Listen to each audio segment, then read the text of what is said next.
Okay, we're live. Good morning, good afternoon, good evening, wherever you are. Welcome to Critical Faculty, the English edition. I'm your host, Hanney, Seylim.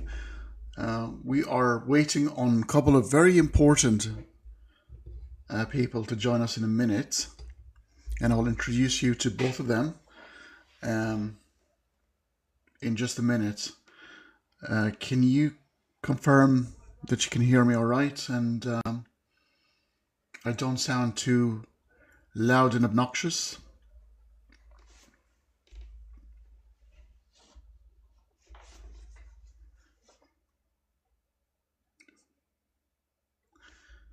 Right. The topic is right underneath here. The website or the YouTube channel Critical Faculty's address is also underneath. Has science ended philosophy is the topic for discussion today. And I am going to be joined with two fantastic people to put this debate to bed once and for all. I'm not sure if it's a debate in the first place, but this got a background, so I'm going to explain it in a minute once everybody's is on the panel. We're waiting for Aaron Adair and Professor or Dr. Aaron Adair and Jonathan M.S. Pierce.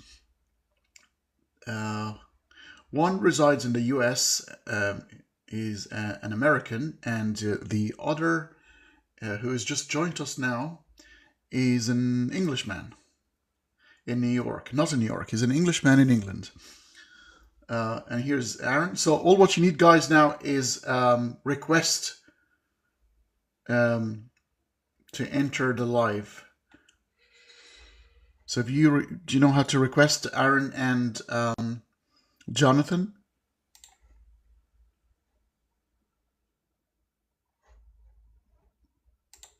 So I'm going to invite you to the panel now. You're going to see an invite coming to you, Aaron and Jonathan. Please accept. And you will be here. Hello, hello. Hello, can you hear me at least? Yes, we can hear you quite clearly. Can you see me? No, we can't. So you got to enable your camera. So there will be like a cam little icon, and you need to turn that on. Yep, I'm rocking and rolling. Oh, tech savvy. Yeah, something like that. Yeah, this is my first proper foray into the world of TikTok. I mean, I thought philosophy and geopolitics was hard enough, but TikTok is just a whole different thing. Oh, suddenly you'll be affixed with an elephant trunk as a gift from those who think you're Brilliant. marvelous. I can't wait.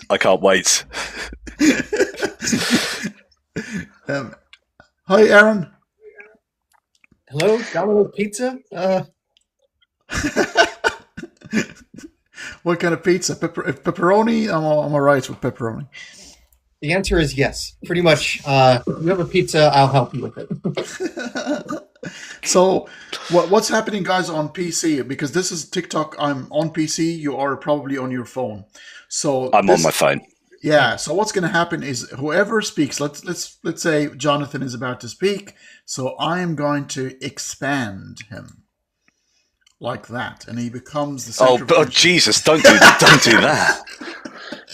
That was scary. I wasn't prepared for that, and nor was anyone else.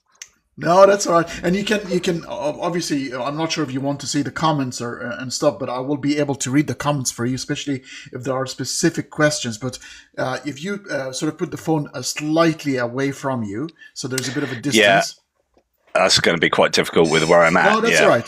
Yeah. Oh, that's perfect. It is great. Now I can see a chin. Before I just saw a gigantic nose. Ouch. You mentioned elephant trunk. But yeah. And so let's try as well the same thing with Aaron. Expanding Aaron. Okay, looks good. I can see the full head and a bit of shoulder. It's an ad for a certain shampoo. If you know. His beard is getting even more biblical. Yeah, I know. It's getting really sort of So mosaic. we've just finished a book on Moses and the Exodus. We're just putting the finishing touches on a 450-page book, and I think as Aaron has done this quite oftentimes original scholarship into Moses, I think he's actually become Moses. The more he looks into the eyes of the beast, as I think Nietzsche said, the more the beast becomes him, and he has just become Moses. I can see I that. actually think it's kind of gone the opposite direction. I'm not going Moses, I'm going Gandalf. And Right, fair enough. specifically Quite a because I'm difference. going to be doing a bit of reverse Moses, because what does Moses do? He parts the Red Sea for everyone to cross. I am on the other side of the Red Sea with my own magical staff saying, "You shall not pass." Yes. Yeah. Which is a metaphor about your belief in the real and historic Exodus shall not pass. It doesn't pass the muster. Yes, but the Balrog, completely historical. 100%. Yeah. You sold me. So, guys, I just want to give you a bit of a background about why we're having this chat in the first place, because a lot of people think, what do you mean, philosophy and science? Is this actually an issue? So, there, as you know, I've got a second identity of being an Egyptian man. And my podcast is in Arabic, and it's a different world, a completely different mindset, a different world, a different way of thinking, different culture. I've got to really like swap personality. I'm talking Dr. Jekyll and Mr. Hyde, the whole shebang in terms of, women should cover themselves and things that in the West shouldn't be like. It's not even, doesn't even figure in somebody's minds. But I've got to be subject to that on a daily basis. And this issue has become apparent because actually the atheistic community in the Middle Eastern atheistic community is so fond of science at the moment. And you know the term scientism, where do you think science is the lens that everything should be seen, and which is I disagree with, and I will explain why I disagree with that sort of notion. But basically, they're saying philosophy is there's no place for it. It's actually it's intellectual masturbation at this point. That's what they are thinking at this point. Is there anything wrong with that? Well, we all do. That hit of dopamine.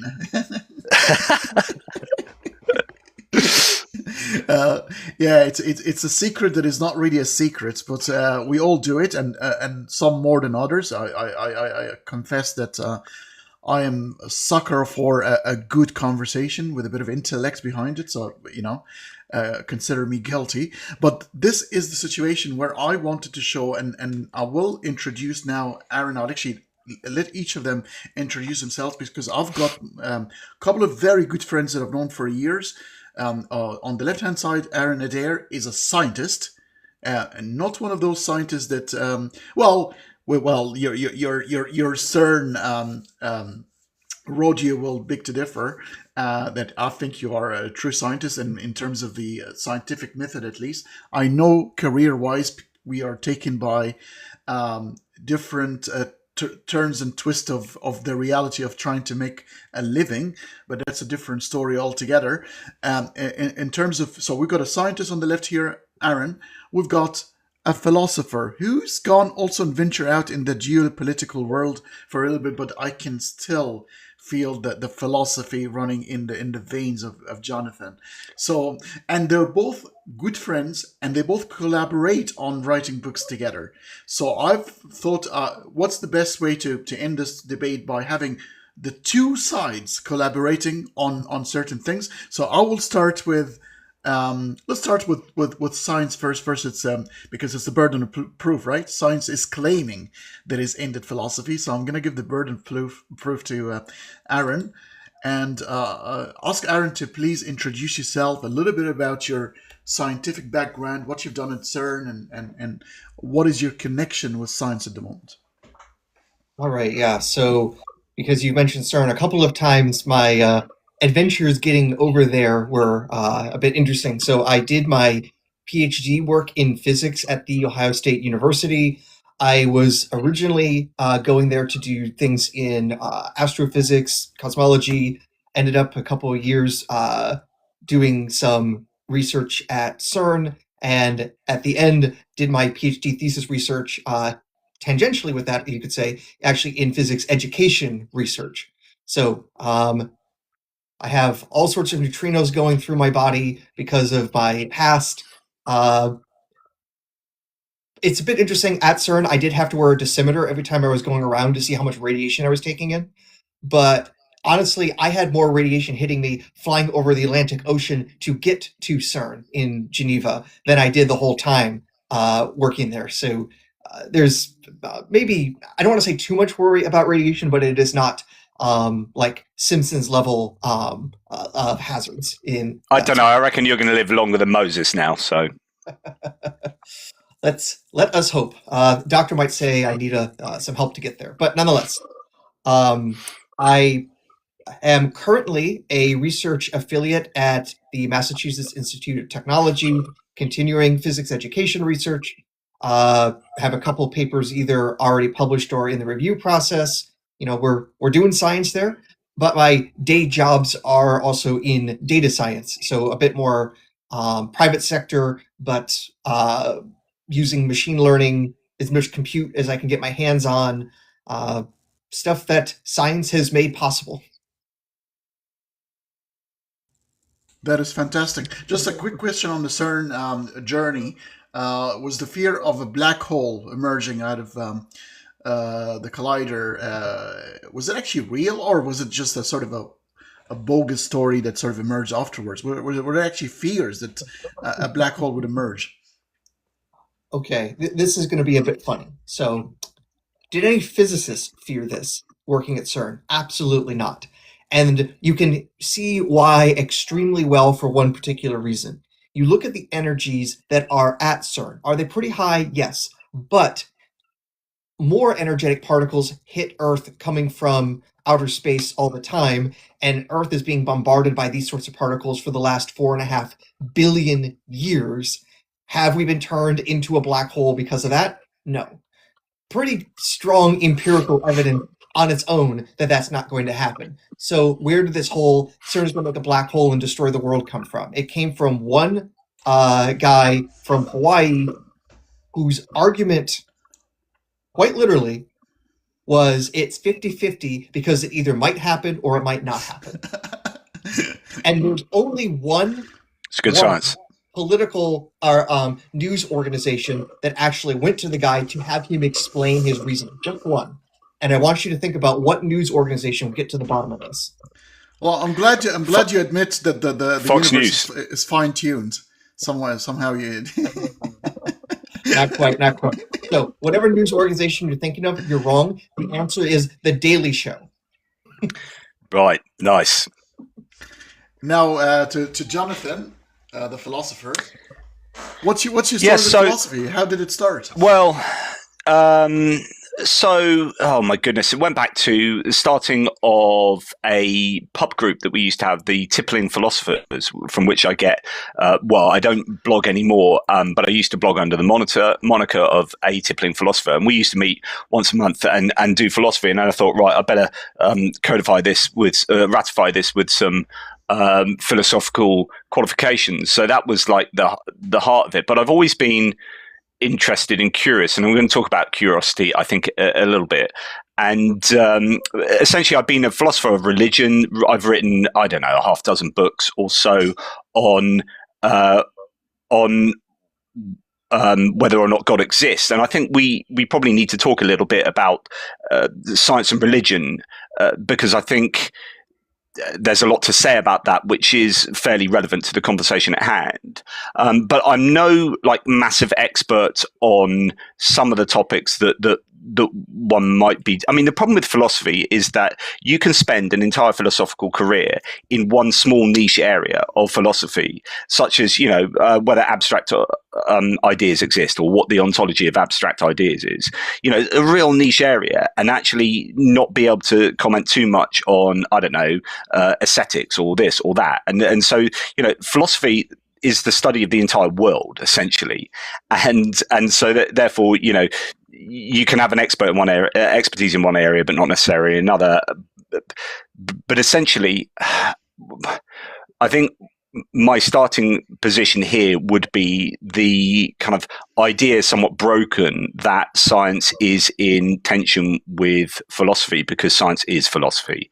And I think we need to basically try and understand what the position is or what the words mean or what the question is. Because just to finish off this idea, like for me, philosophy, I mean, is the systematic, fundamental questions concerning reality, all of reality, of which science is a subset. So science is a form of epistemology, which is a study of knowledge and truth. So science is a way of, is a method on the one hand of finding knowledge and truth, and is also just a whole base of knowledge to understand science as a kind of like repository of knowledge. But essentially, epistemology is a subset of philosophy. And so therefore, science can't be in tension with philosophy because science is philosophy. I mean, it used to be called natural philosophy. So there is that. Anyway, there's your starting point. That's brilliant. And I'm going to give a slight background to the conversation because I think spot on. Jonathan, I'll give you the microphone one more time because it is we're going to have to start with philosophy because even though the burden of proof was with science, but I understand Aaron is not going to try to prove that science is actually truly ended philosophy. He's hopefully trying to argue that they kind of can coexist and not just can, they are coexisting as we speak. It's just those who don't understand the definitions and the paradigm of both fields that actually in sort of overlap most of the time anyway. But just a bit of background about myself. I'm not quite sure if I told you ever, but I've got 2 university degrees, too, sort of a BA in linguistics, German, Spanish, Italian, French, Arabic, and I've learned Hebrew and a bit of Latin to work on my biblical studies. And then I had postgraduate studies in psychology, and then I've academically trained in philosophy, so I do have a master's degree in philosophy from the University of Auckland in New Zealand, and finally a master in business administration in Australia for the requirements of my job, which has nothing to do with anything I'm interested in. It's in the world of supply chain and logistics. Nice. So the conversation is okay. We understand that humanity, from the word go, we're trying to make sense of things around them. You got to, right? Because you want to sort of create tools. You want to make life easier. You're inquisitive, smart or smarter being. Trying to find better ways of surviving, better way of harvesting, finding a mate, all these sort of things that sort of required for you to obtain improved knowledge that works. And that's to me the history of philosophy never started with the Greeks as claimed, but it started from the beginning of Homo sapien, and it took a degree of evolution until it got framed. I mean, we can tell that the Greek era, the pre-Socratic, all the way to the Socratic method, Plato, Aristotle. This is now we're talking about putting all these ideas within a proper framework for the first time. But the fire was always burning before, if I can quote Billy Joel, it was always burning. It's never stopped from the word go. Humanity needed to find a way to make things better from themselves, and that's what the love of wisdom or knowledge has started. Philosophy.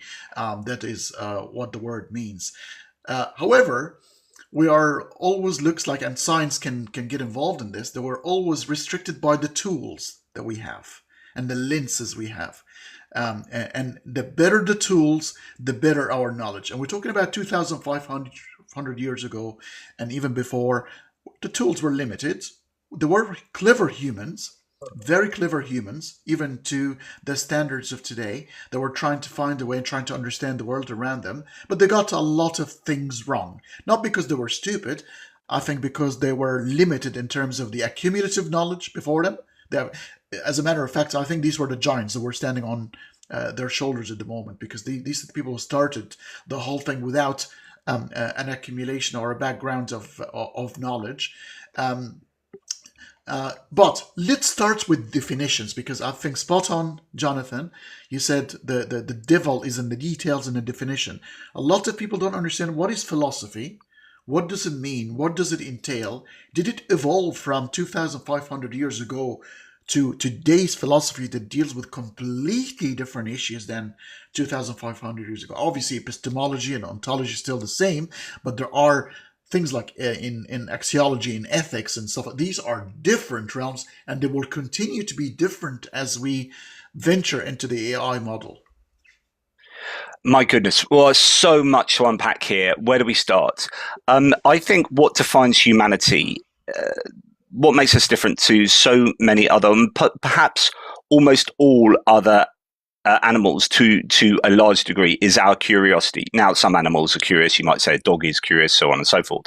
But our curiosity drives us on to find out more and more about the world, even when it doesn't necessarily pertain to our survival. So we've taken maybe an evolutionary biological driver to become, I don't know, competitively more superior to our competitors by being sort of more curious and answering questions that we might have that can give us an advantage. But now I think we've got to the point where, like, we want to find out the answers to ridiculously obscure questions that might not have any effect on our survivability. So like, I think that is a very human trait, right? But you know, a good example of this evolution that you were kind of talking about in terms of trying to find out answers is essentially humans are always trying to find out as much about reality as possible, but sometimes there are obstacles that get in the way. And this is where we can talk about the tension between, and I think there is a tension between science and religion. So with religion, you often start with a holy book or a set of presupposed ideals, right? That pertain to claimed knowledge, and that stops scientific endeavor. That stops human curiosity. That's to say that here is how things are. This is how they've always been since this book was written, and this is how they will be forever and a day. And you can't go against that. So that kind of ends curiosity, and it ends a scientific endeavor. And I think that's a real problem. Now, we used to think that, for example, thunder and lightning was the anger of, say, Thor. Okay, but then we understood what thunder and lightning were from a physical point of view. And what you see, and Richard Carrier made a point of this in a debate once, where he said that naturalism has supplanted supernaturalism 10,000 times in a row. Like, it has never gone the other way. So supernaturalism as an explanation for data has never replaced a naturalistic explanation for any data points. And from a kind of horse racing betting point of view, why would you ever bet on supernaturalism? Why would you bet on religion as an epistemology going forward if that horse has lost 10,000 times in a row? And so I think, science is compared to religion, and that's not to say versus philosophy, but science versus religion is a much more useful epistemological tool with which we can find out about the world. And I'll leave it to I can give you a definition of a science, but we'll leave it to the scientists to do that. But I think that as far as philosophy goes, which is using tools to find out more about the world, but not necessarily empirically about the world. I mean, a kind of folk definition would be philosophy is a systematic study of fundamental questions concerning existence, knowledge, ethics, reason, and reality, derived from the Greek for love of wisdom. So it can be about critical thinking, about using rationality effectively, of which science ends up, as I said earlier, being one of the tools of philosophy. So anyway, I don't know if Aaron wants to just give us a definition of science. Definitely go to a definition of science, but do you agree that then philosophy, being the mother of all sciences or the mother of knowledge, is the framework that will forever need to exist, because this is the skeletal structure? You can still have subsets and subtools that will work within those philosophical. For example, this very conversation we're having right now, does it use scientific method, or does it use the skeletal and the infrastructure that has been put by logic and, by extension, philosophy. The universe is intelligible. The external reality exists. So these things are axiomatic, and axioms are predications by philosophy and logic rather than science. So the question then becomes, what can't science answer? Right, and for that we might need to know what science is, but essentially, like using that analogy I used earlier, the horse race, like what happened with God is God used to be a parochial, powerful entity that lived in a local area. Right, we've just written a book, as mentioned, on say Moses and the Exodus, and Yahweh started as a local regional god before he became like the most powerful of the gods in the area. So you move from polytheism to kind of henotheism. He was the most supreme god. Then he became the one god, and then he got pushed outside of the region, to outside the world, to outside the universe, right? As we see the evolution of the idea of God, we see that reacting to the increased knowledge that we get through scientific endeavors, so that we understand more and more of the world. So we don't need God to explain things like lightning, thunder, and so on and so forth. So what happens is God gets pushed out and out and out, further and further, because God is not needed functionally to explain these few things that are left unexplained. And that is kind of what we're talking about with regard to science and philosophy. So yeah, science can explain so much about the world, but what can't it explain? Now, you might then say, therefore, God, because I can't explain that using science. So I'll just plug in the God of the gaps sort of explanation as a tool. But we're left with, well, consciousness, how did the universe start? The laws of physics broke down at the Big Bang, so we can't use science to predict a breakdown of science. Ethics, morality, are these things that science can tell us about? I mean, there's an element of using data to inform our moral calculations, but so on and so forth. So, but before I give the mic to Aaron, I just want to clarify two distinct points here. So I know we're trying to invoke God because that's another method that is sort of stuck its nose to provide knowledge in this world. But the main point is, a lot of people are saying philosophy needs to stop. That's it. It's done its work. Thank you very much, philosophy. You were needed 2,500 years ago. You no longer need it. Science has replaced you. You are not. But even making that assertion is a philosophical. I mean, you have correct. To do. You have to do philosophy to have an establishment that philosophy is dead type thing, or So this is metaphysics versus physics, but you're still there's a bit of an issue there. It's almost self-defeating. But, yeah. So just for the sake of the audience and people who are hearing us now, Aaron is going to have the mic to explain what is science, what is the scientific method. The three of us are going to chat for probably another 30 minutes to 45 minutes. And I'm pretty sure you'll be curious about this, guys. There's a lot of people from, Egyptian background, Lebanese background, and they will have questions for us. Are you okay of bringing people to the panel and taking questions relevant to the topic today? Of course. Yeah. Of course. So long as they already agree. or a slice of pizza. Definitely. Okay, all yours. All right. So I think it's going to be difficult for me to find any significant disagreement with Jonathan, because I also see science in some ways as a subset of philosophy. And it's not the case that philosophy is done or that philosophy is useless, in my opinion. I mean, just one branch of philosophy that is still active, and I know I use it in my science all the time: logic. Try doing science without logic, and you will be not a good scientist, to put it mildly.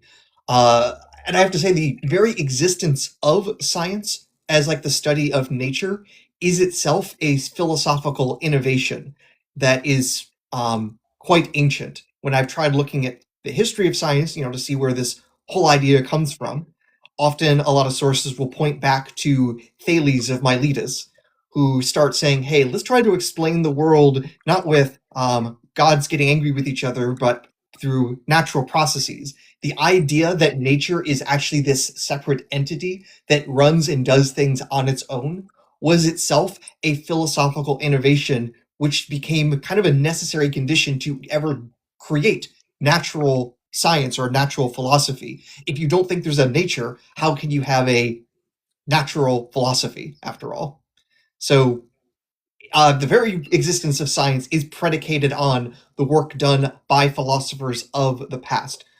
What is science now? I mean, people will say it's the study of the natural world. I'll be a little bit broader in that science is a strategy of learning about things by creating hypotheses and gathering evidence to test against those hypotheses. Sometimes it can also be done in terms of thought experiments, but where it works best is where it can collect data. It's also because science is out there collecting data in huge amounts with controlled data collection, controlled experiments, that it can come to much more definitive conclusions than philosophical thought, because there are so many more difficulties that might exist when you're just trying to think through all the possibilities, or you've created definitions that may not match things out in the world. The fact that the scientists can go in their lab and be very careful about what goes into the test tubes, a level of control that we can't necessarily have in our debate scenarios. Also, very often what we can do in science is because we have been able to clarify what we are looking for after enough deliberation of what we are out there expecting in the first place. Where we don't have a clear expectation of what we might find because we haven't fully worked out the implications, it's kind of hard to do science at that point, in which case our arguments are more philosophical. Just one area in science right now that the argument is right now fundamentally philosophical because we can't check it empirically. Interpretations of quantum mechanics. Do you believe the Copenhagen interpretation? Do you believe in many worlds? Do you believe in cubism? Not cubism in like the art form, but the idea that it's a form of that you're treating the Schrodinger equation as actually a statement about our knowledge, and it's some sort of Bayesian framework that when we're making measurements, we're just learning about things, not actually doing physical processes. There are many arguments about what is the true form, and the argument isn't ultimately, well, we did this experiment so we know which one's right. It's, no, this is the one which we think has the greatest explanatory power, that has the least number of complicating features. You will see people arguing about this, and when they're actually arguing well, you realize, oh, all of those arguments are fundamentally philosophical, not p-value statistics, because we've been able to go at the Large Hadron Collider and say, we figured out the mass of this new particle, and it's only consistent with many worlds. We haven't been able to do that yet, so the arguments have to be philosophical. A lot of the physicists at the moment, cosmologists, even back in the day, the point of elegance, like why the universe is the steady state theory, why the forms of these spheres, because it's more elegant that way. Why equations should be short and succinct, because it's more elegant. Isn't elegant? It's kind of aesthetics, and therefore it's part of axiology. We're going back to what is pretty, what is beautiful, what is elegant, and these are value. And I'm gonna now press the David Hume great argument, out from is. So if science can tell you what things are, us as humans to decide what is good for us going forward as a value statement. Now, what do we do? Can science tell us what to do next? Sorry, I didn't want to interrupt. That's a really important question, but before we lose what Aaron's just said there, I think, so can you park that for a second? Like, it was really important he mentioned that, say, the law of non-contradiction or logic.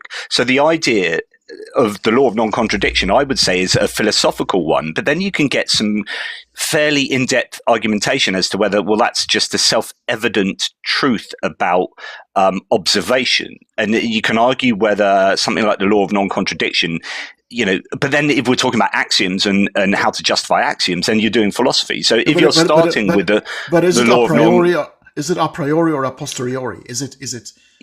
Yeah, that's that's so we go back to some of the key arguments of of philosophy, a priori, a posteriori, and you can then argue that, look, if you were born into a vacuum with no senses at all, you just existed as a thing, then I don't think you could ever know about the law of non-contradiction. Really, I think you have to have inputs and data in order to be able to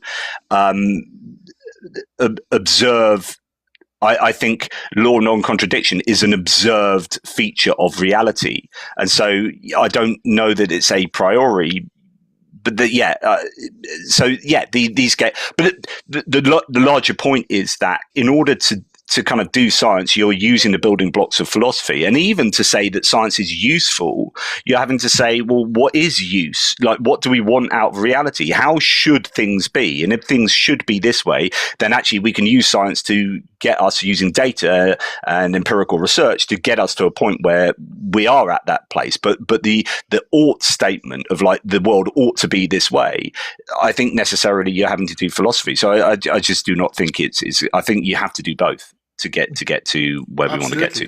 That's modern. I mean, so people, there are a lot of people in the audience think it's a debate. It's not really at this point, because I'm introducing two people who are collaborating. And how many books you guys have written together?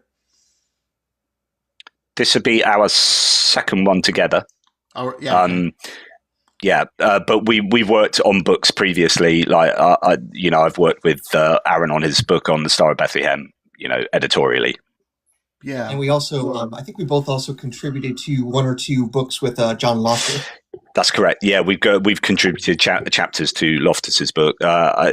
Christianity in the Light of Science, I think, was one of them, and then another one. Yeah. Yeah. Fantastic. So just a little bit on science as well. There is the term scientism, where a lot of people are, I had Lawrence Krauss multiple times on my channel, and I think he softened a bit over the years, but there were a couple of scientists who were known to be very hard on philosophy and saying philosophy is woo-hoo. It's almost like Deepak Chopra, but the Greek one, in terms of the ages, it's muffled words put together to mean to sound like it's important, but it doesn't really yield any practical knowledge.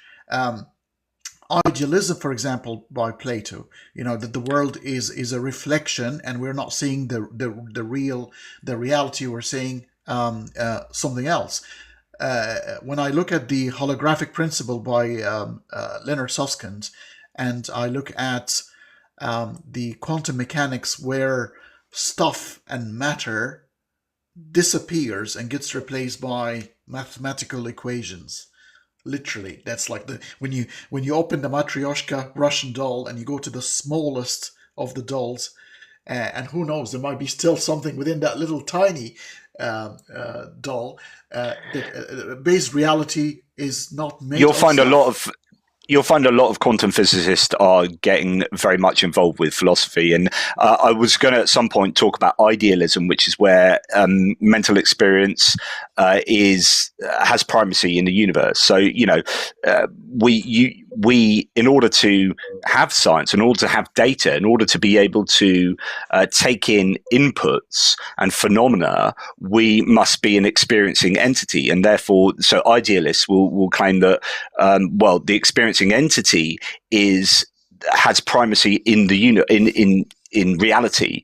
And then the question is, well, can science even tell us anything about, this is almost like the hard question of consciousness, but can science tell us anything about mental experience and qualia, or is science a tool that we use after, we start with these more basic principles which science can't touch, arguably. But anyway, sorry, that's just going off on one. Back to you, Aaron. What's it like from a scientific point of view, these areas where things are touching on, I don't want to say the absurd, but we've evolved not to understand these things. We've evolved to see things at medium speeds and medium size. Once you enter into the micro and the macro universe, everything sounds a bit weird. Well, to us, because we're not used to it. Our logic is built upon running in the savannah, trying to find food and finding mates. But when we are hit by these realities of that, the reality might actually not be, I don't want to say real, but real in the sense that it's made of stuff that we can touch and even though these are points, the electron is actually not a thing that people can actually hold on to. It's a probability in the way in the quantum clouds. How do you reconcile that? Like when you think at night and you're going, shit, everything that I'm touching at the very base reality of it, it's probably looks more like a program or code of some sort. You're now actually making me think of a line from Futurama where Lure of Omicron Persei 8 eats a drugged up hippie and then starts having all sorts of hippy dippy thoughts. My hands are so amazing they can touch anything in the world except themselves. Whoa.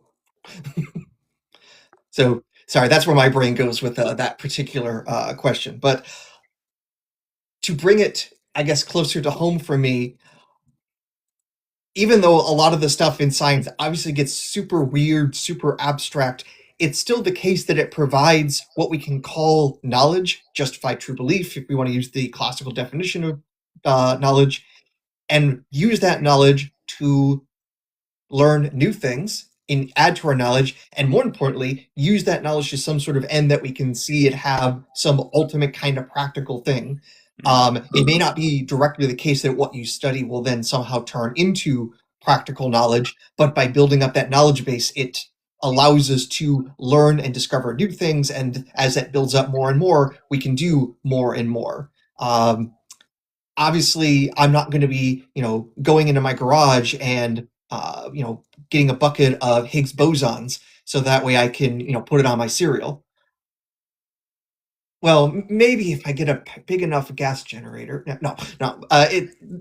This is still, though, useful knowledge to us physicists because it's telling us fundamentally how matter works, how the fields of the universe work and interact. That sort of study, that fundamental thing, has led us to understand better how things go and will lead to our next innovations. I mean, when we discovered the neutron, we discovered something that's slightly heavier than the proton with no electric charge. What's the point? Why is this interesting?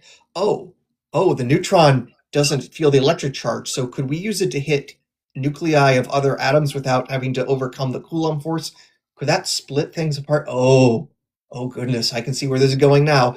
Just knowing about a little particle like that seems useless somehow can lead to explosive results. I'm not saying Higgs bosons will lead to such a thing, but that's the sort of thing that science does all the time, gathering knowledge because it's interesting and then finding out new things because of what you now know. If you want a more recent example of this, I don't know how many people are dealing with weight loss, but Ozempic has become this really new popular drug and innovation, and it was discovered because somebody was studying the venom from a Gila monster.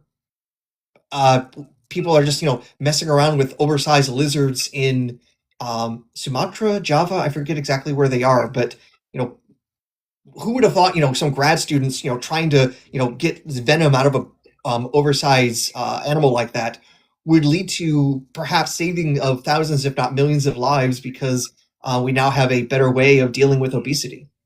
You would not have guessed that unless you were willing to say, hey, let's explore things because they're interesting. And knowing lots of interesting things is actually a good, a moral good, I would argue, which of course is the moral philosophy, which means another reason we need to do philosophy. Yeah, and I wonder whether, in a sense, science is about answering questions out there, and philosophy is a case of answering questions within. Whether that's a kind of relevant distinction to make, I think that's definitely an element for it. I mean, some of the things that we could argue science doesn't and maybe can't answer, and we can debate these, of course. We've already talked about validating its own sort of fundamental assumptions, so that idea that self-referential idea, and like determining how you can use scientific knowledge or how you should use it, those kind of moral questions, and morality and ethics as well. Aesthetics is another area where you could argue science doesn't or can't answer some of these ultimate questions of metaphysics. You might think, like, for example, the existence of God or not, because science can push God completely out of, like I said earlier, pushing it further and further out of our kind of lived experience. But can it fully disprove the idea? Because you can always, like a pea in a shell game, you can move the cup around so that God ends up being this kind of different entity than you started with, and you get away with having to admit that God doesn't exist. And then the hard problem of that you were moving around in the shell game. Yeah. And the hard problem of consciousness, so like, individual personal experience, like how does science, answer that problem? And so I think there's always going to be an element of philosophy working with science. You there, Jonathan. Do you guys think it's? I mean, David Chalmers is a fellow Aussie who started this charade. Do you think, because Daniel Dennett never thought it was actually that hard? Yeah, so you can try and erase the problem and say it's not a problem. Or you can try and answer it through a completely naturalistic framework. There are lots of different options. I mean, the thing is, if any one of these had been an absolute winner of a theory, then no one would be debating it still. But it's still massively debated, and so sometimes it depends what your biases already are. So if you're like a naturalist who doesn't believe in God, is very much a physicalist or materialist, or depending on how you want to define these words, then you might really be wanting to prefer one theory of how to explain qualia over another. So yeah, I think it's still an open debate, and maybe it's something that science will never be able to. I'll tell you what I think, and please evaluate my thoughts to you both. And by the way, half an hour, guys, and we'll start asking for people to come up and ask questions. This is what I'm thinking here, and I could be wrong. It's very handy for a living being to create an internal representation of the external world. The brain has a certain capacity, it cannot compute all the data and the information in front of it. So it does indexing, and it does, completing pictures. Like I can give you a couple of paragraphs, and they could be riddled with misspellings. And somehow when you read it properly. You probably don't see the spelling mistakes, and you would actually be able to completely read it because your brain takes a snapshot of things and complete data. That same brain, imagine the how handy it is to create an internal representation of the external world, which is what we call object permanence. So I can cover my eyes and I can still see the world inside my brain. Object permanence gives you focus on things while they're not in the vision spectrum, while you're not in the immediate. So that's obviously searching for food, trying to imagine where food could be, multiple simulations of the future, because once you add that and time and the future, you can add strategic planning. Yeah. What do you think? Well, all of that. I mean, that all sounds absolutely fabulous to me. Yeah, no problem with any of that. That's how our minds work. That's kind of sort of a theory of mine there. Almost computational understanding of consciousness, maybe. I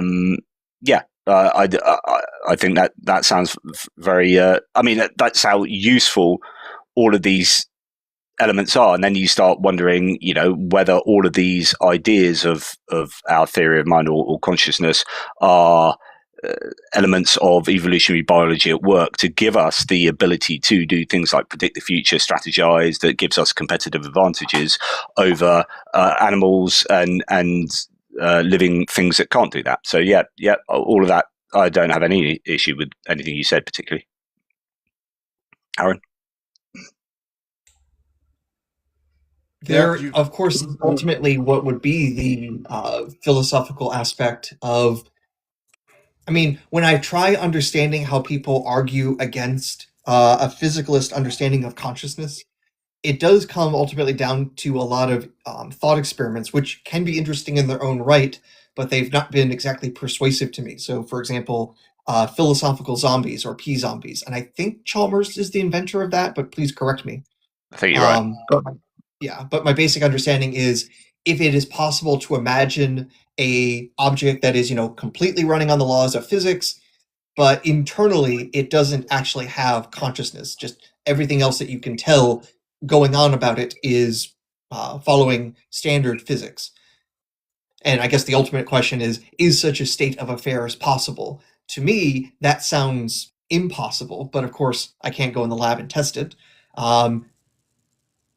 And like I say, I think Jonathan is right that a lot of this comes down to your priors and just what you're going to be persuaded by. But Aaron, why is it impossible? About philosophical zombies. Yeah, no, they do exist amongst us now. There was an exhibition in Germany. No, I'm not kidding you. Where have you seen the movie Companion? No. You got to. It's like Ex Machina type of thing. Right. But basically, you build a machine. Obviously, obeys the laws of logic, and make it act as if it has consciousness. It will act as if it has consciousness. You will not be able to tell the difference. So this is in the future where people who want to have a girlfriend, they'll have a companion, intellectual, sexual, whatever you call it, but it's a girlfriend, like completely. They fall in love. They have a story. The robot is completely convinced that it is a person that has feelings for this guy until there's a twist in the movie. So I don't want to burn, because it's a fantastic movie. It's called Companion. So that is the zombie that we're talking about now. I mean, yeah, this is where you start going down philosophical thought experiment roads to, say, the experience machine, where the Matrix, is it better for humanity to exist in an invented world that gives us all of the feelings of the real world, so we can't tell the difference, and then we live like perfectly happy lives in these machines, rather than go through the vagaries and the threats to our happiness and health by living in the real scare quotes real outside world. And anyway, that's not quite what we're talking about today, but I always like that as a thought experiment, to ask people whether they would rather live in an experience machine or in scare quotes real reality. But what I was trying to I'd go for the experience machine. Yeah, what I was trying to allude as well is a lot of people, a lot of philosophers. Then on the other hand side, on the other side, they become quite extreme as well. So to combat scientism, they go, philosophy is the source of everything. If science cannot move an inch without us. And I want to create this world where philosophy and science is not a linear conversation, where this is the framework and science does its thing, philosophy is detached. I want a world where these two entities are communicating. For example, morality and ethics. Eventually, we get to learn that animals' suffering is real. They have a central nervous system. Well, a few hundred years ago, we thought they had no souls and they feel no pain. Now we know they feel pain very similar to ourselves, especially when you go high in the spectrum in terms of sentience. Pigs, for example, with their intelligence and emotional intelligence and so forth, they're quite well capable of suffering, and even suffering before things happen. They can actually speculate traumatic experiences. So we get to learn about that because of science. Science then provides this information to philosophy. And philosophy looks again at it into its books and one of these ethical schools, and we go, okay, do we want to harm animals going forward for our taste buds?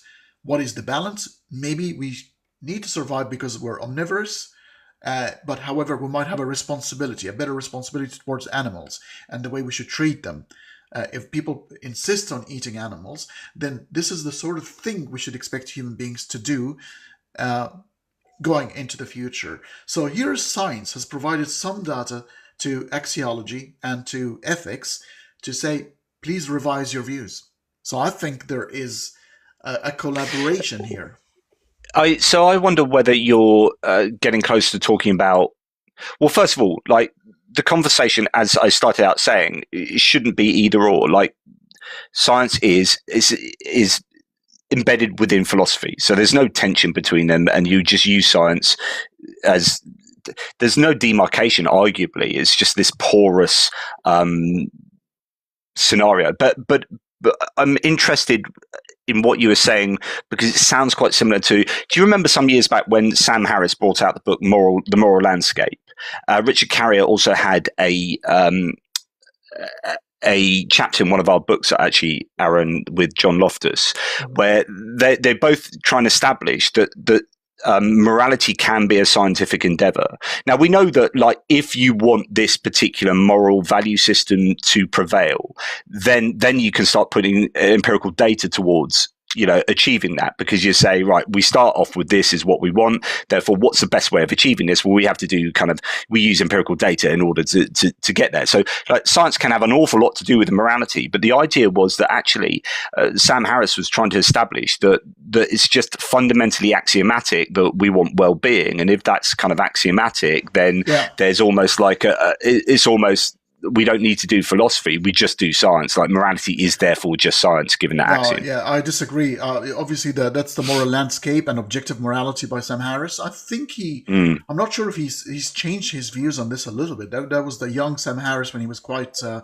energetic. It's very complicated, and he knows what kind of. I think Alex O'Connor has responded to a couple of things, and these things are problematic. No, I don't want science to inform on ethics. I want science to help, to provide data. Yeah. Well, I think that is informing. Yeah. But not to define ethics. Not to define, correct. Maybe. Yeah. It looks like defining it is going to be up to us. It looks like whether you like it or not, we're going to be responsible as human beings and sit down together and discuss what's good for us, like we've always done. I think that's the only way. So I suppose one way of looking at it is philosophy tells you what the destination is, and science tells you how to get there. It's like the route mapper. It's like you put it into the computer, and then science can tell you how to get to your destination, but it doesn't tell you what your destination should be. Maybe. I don't know if that's a good analogy. Yeah, the problem is philosophy. If philosophy gives you a destination, it makes philosophy quite easy. Philosophy is quite complex. Philosophy will give you multiple I'm not saying that's an easy destinations. thing to do. Yeah. Absolutely, 100%. And sometimes you might not be able to say, I actually don't know the destination. And then you end up going nowhere. And it will tell you right in the middle of that sentence, it's not about the destination, you fool. It's about the journey. Yeah, of course. All right. So maybe we'll go into another topic, and then we can start opening up to the audience. Now, guys, whoever is listening to us here, this conversation is about science and philosophy. Some of the Arabic atheists believe that science has ended philosophy once and for all. Philosophy is no longer needed. We are arguing. We've got a scientist, Aaron Adair. We've got a philosopher, Jonathan Pierce. And we are, all three of us, now in agreement that these systems are all working together in tandem to produce a reality that is good for all of us. So there isn't really a problem here, or bad. I mean, that's not automatically true that they are working in tandem. Because I would argue right now there's an awful lot of stuff that's very bad for us that's happening, and that's using philosophy and science, or maybe misusing. But yeah. The theory of the game theory by John Nash, and the idea of free riders. That there's that equilibrium that we're always going to play together, because that's the only way we're going to survive together. And you'll have the freaking free riders who will always, lie and trying to manipulate and racketeer the system. And apparently, they are good for the game theory. They're needed because this is how you evolve the rules. Quite possibly. The problem is where you get to a tipping point. So kind of free rider theory in most simplistic of terms would be, right, you go into a bar and they've got like a plate of donuts there, and it's like, right, put $1 in and you get a donut. Okay. And you're like, okay, but it's an honesty box. And so what you might factor in as a bar is that, I don't know, 20% of those donuts, someone's not going to pay.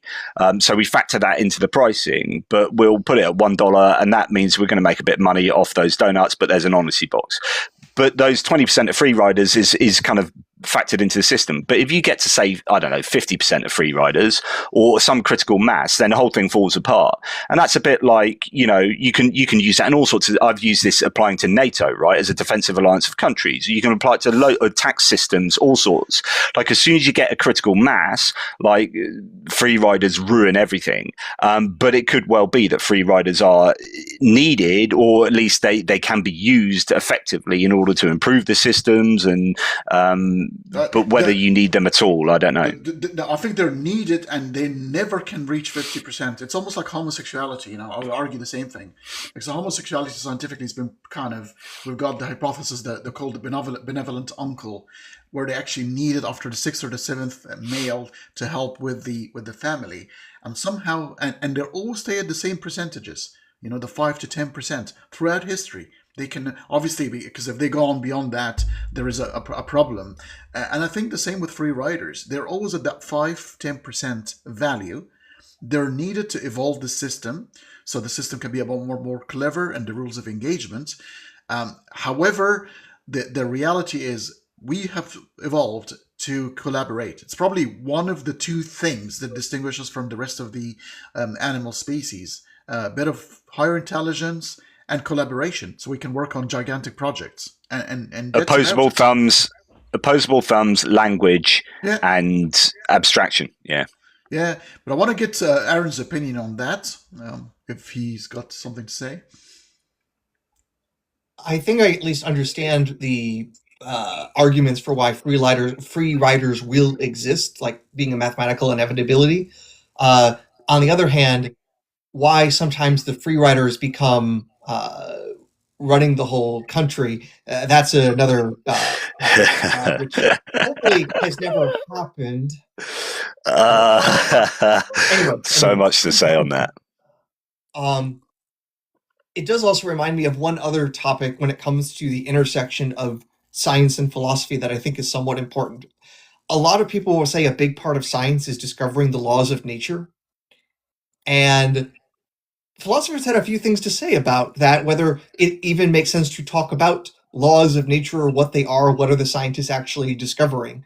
So, Jonathan, I don't know how much of a human or a non-human you are when it comes to natural law. So, yeah, I've written on this previously. Oops, sorry, my phone's just fallen over. I've written on this previously, and actually it's been so long since I've talked about this, but I find prescriptive and descriptive law discussions really freaking interesting and really important, and I'm glad you brought it up, actually, because, you know, this goes back to the idea of, like, validating your own fundamental assumptions is like the philosophical ideals that underpin the entirety of science, right? And so, like, for those who don't understand, right, let's use language. So we have dictionaries, and it used to be thought that dictionaries were prescriptive. So you'd open a dictionary, it tells you how to pronounce a word and how it should be pronounced and how it should be defined, right? But nowadays, dictionaries tend to be descriptive, which is if we evolve using a word in a particular way or spell it more often than not in this particular way, then the dictionary will change to adapt to the usage of that word. So they no longer prescribe how words should be understood or spelled, but they describe reality. Now, apply that to laws of nature. Are laws of nature fundamental aspects of reality that prescribe how things should be? So, for example, like, I don't know, a boson or whatever thing that Aaron talks about, some entity, like, should it behaves in this way because it has to adhere to this law? Or is the law something that just describes how these things uniformly act, but there is no real law? I mean, law is a kind of like a way that we use to describe reality. It's a kind of a map we paint over, you know, to understand reality for us as humans, but it's not, we shouldn't confuse a map with the terrain. And actually, is there just a uniformity of behavior for you know, fundamental particles, for example? And then you start saying, well, maybe there has to be uniformity. My argument, I wrote something called the an essay called The Argument from Format, which is to say that if you didn't have uniformity of behavior of fundamental particles, you couldn't have reality. So if like 1 in 10 particles just decided to go down a pub and have a beer, or like turn left instead of right, or whatever, if there was that degree of randomness, now we can talk about, this is one of my arguments against like random interpretations of quantum, but I'm more of a deterministic sort of person. Like if you don't have uniformity, like reality would literally break down. You'd have a decoherence of reality. It has to be uniform just to exist. I just want to throw a couple of ideas, because actually you would be quite surprised, and we'll use Aaron here, that actually the breaking of uniformity and particularly symmetry is why reality is here. It's a very funny thing. So, but I wanted to add the word law. I mean, we use that, the law of gravity, the laws. Actually, and correct me, Aaron, if I'm right on this one here. The scientific world is getting away from that word, from using that word, the law. They're using theory, because they want to emphasize how provisional science is. And the word law means it's fixed. It cannot be looked at in a different way. So these were archaic words or expressions that the scientific world is trying to get away from using. And the second thing is the conformity of reality. My argument is actually no. It's the other way around. We have the same amount of matter and the same amount of antimatter at some point. And 1 billion, I think, 1 billion particle, there was 1,000,000,001. And that broke the symmetry, and then it created the residue of matter that we all in here, and as well as the asymmetry of time that provides the arrow of time where you think the future is yet to happen. So a lot of what we call real was not an accident, but was because it's an emergent from a breaking of some symmetry of some sort. Would you agree with that, Aaron? So let me just start with like the use of the word law. It is actually rather anciently used. We actually can even find like Roman era natural philosopher folks using that kind of language to describe nature. So yeah, it has a lot of antiquity, and that language also was very much picked up in the scientific revolution. Talking about the laws of nature, it usually also given a theological dimension, that these are the laws put into nature by God that everything has to follow. How much are we using the language now? I see the word law used plenty in physics. So we talk about like the law of conservation of energy, the laws of thermodynamics. Maybe it's more that in the non-physics world that there's less use of law, because especially in biology, you come up with a law and then you find like 10 more exceptions. It's so much messier. There are some laws in biology. So, for example, the Hardy-Weinberg law for in genetics, that law language is used, but it's also from a mathematical demonstration of things. It's a problem because it implies a lawgiver as well, and I think people want to kind of move away maybe from that idea too. But anyway, just throw that in there. Yeah, there's that aspect as well of when you have a lawgiver and such. And yeah, whether the laws are being prescribed, described, if they are somehow like inevitable from more fundamental things, or they're just kind of like enough statistical accumulation that it looks like it points in a certain direction. I'm wondering to what degree maybe some laws are Humean and some laws are non-Humean, but I have not done the hard work to figure that out. It's like this stuff is like hard, man, and you got to be like. What about the emergence of reality from kind of non-conformity of a breaking of symmetry? I don't know anything about that myself. Like I'd need to think long and hard about that, and whether it sounds speculative or not. I don't know what evidence there is for what you're saying. So that's a big old can of worms. Well, at least from our fundamental physics, we can see, yes, that there had to be broken symmetries at certain points, so that way we can have anything. The fact that the Higgs boson actually has a particular, some of its particular values is because of the early symmetry breaking when the universe cooled down enough from its hot, dense state approximately 13-ish billion years ago. And yes, I know how many years ago it was because I was there. Okay, I'm not quite that old. Yeah, I'm working on it. I'm working on it. Nonetheless, I do, of course, wonder to what degree that we're going to figure out how we can get more of the fundaments from reality from just enough random stuff poking together that all happen to be pointing in the right direction, so that way they group together to give us enough uniformity to make the universe as we see it. But that's a weak thought I have, nothing well demonstrated. Yeah. Again, maybe we should also talk perhaps about what are the limits of philosophy, because I think it's fair to say there are things that science can't investigate well. And I'm just also trying to look from the point of view of those who say philosophy is done, what things can't philosophy do? And that might also help us figure out what areas should science or philosophy focus on. But does that go back to the idea of like when imagine being born into nothingness, into like a vacuum with no sensory data? Like philosophy you can't do anything. Like there's the I think philosophy is coextensive, isn't it? Our observation and our all the data of the universe around us. I think we use philosophy on that. But we can't have philosophy without it either. I think there's a coextensive relationship between. But then I don't think they're two separate things. Like I've said before, just science is a part of philosophy. So this is just how these are all tools to investigate reality. I want to bring a very pressing issue, and I think it is going to help our conversation today. One of the things that makes me really proud of the United States of America. President Trump is the first president to take a cognitive test, and he succeeded multiple times.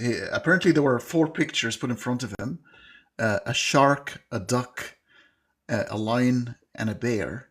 And they asked him which one is the bear, and he successfully, and in a weird, crazy way. I mean, that's like a genius level. Like we're talking 100 Mensa level, 140.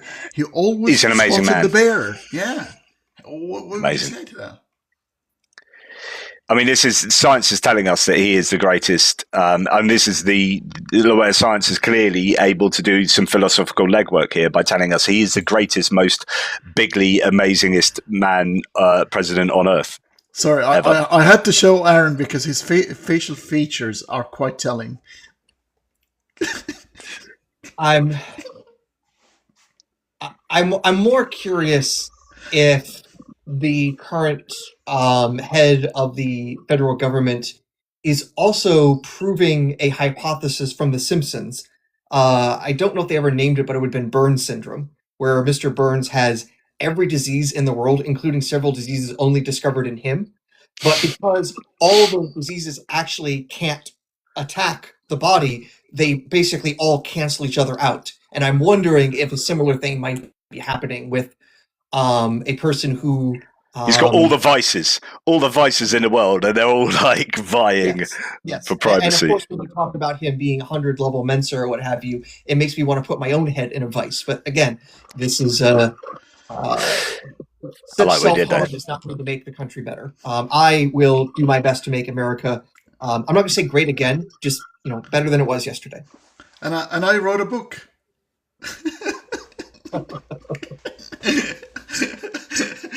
Absolutely. Well, which is more than he could do. I mean, he didn't even write his book, and apparently he never read it either.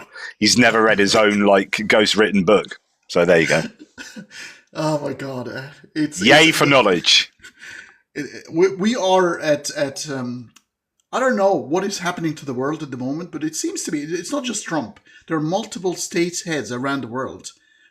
Instead of a state head, I call them dickheads around the world. Like literally. What is But going there is a on? connection there. There's a connection there. So, what happens when you eschew the use of rationality and empirical data? So, for example, if you're going to sit there, like Trump has just, and sorry to be political here, but actually, it does pertain to the conversation. So, for example, if you're saying, right, we're building loads of data centers, we've got AI, we need loads of energy, plus, climate change, environmental issues. So, we need to get energy from wherever we can.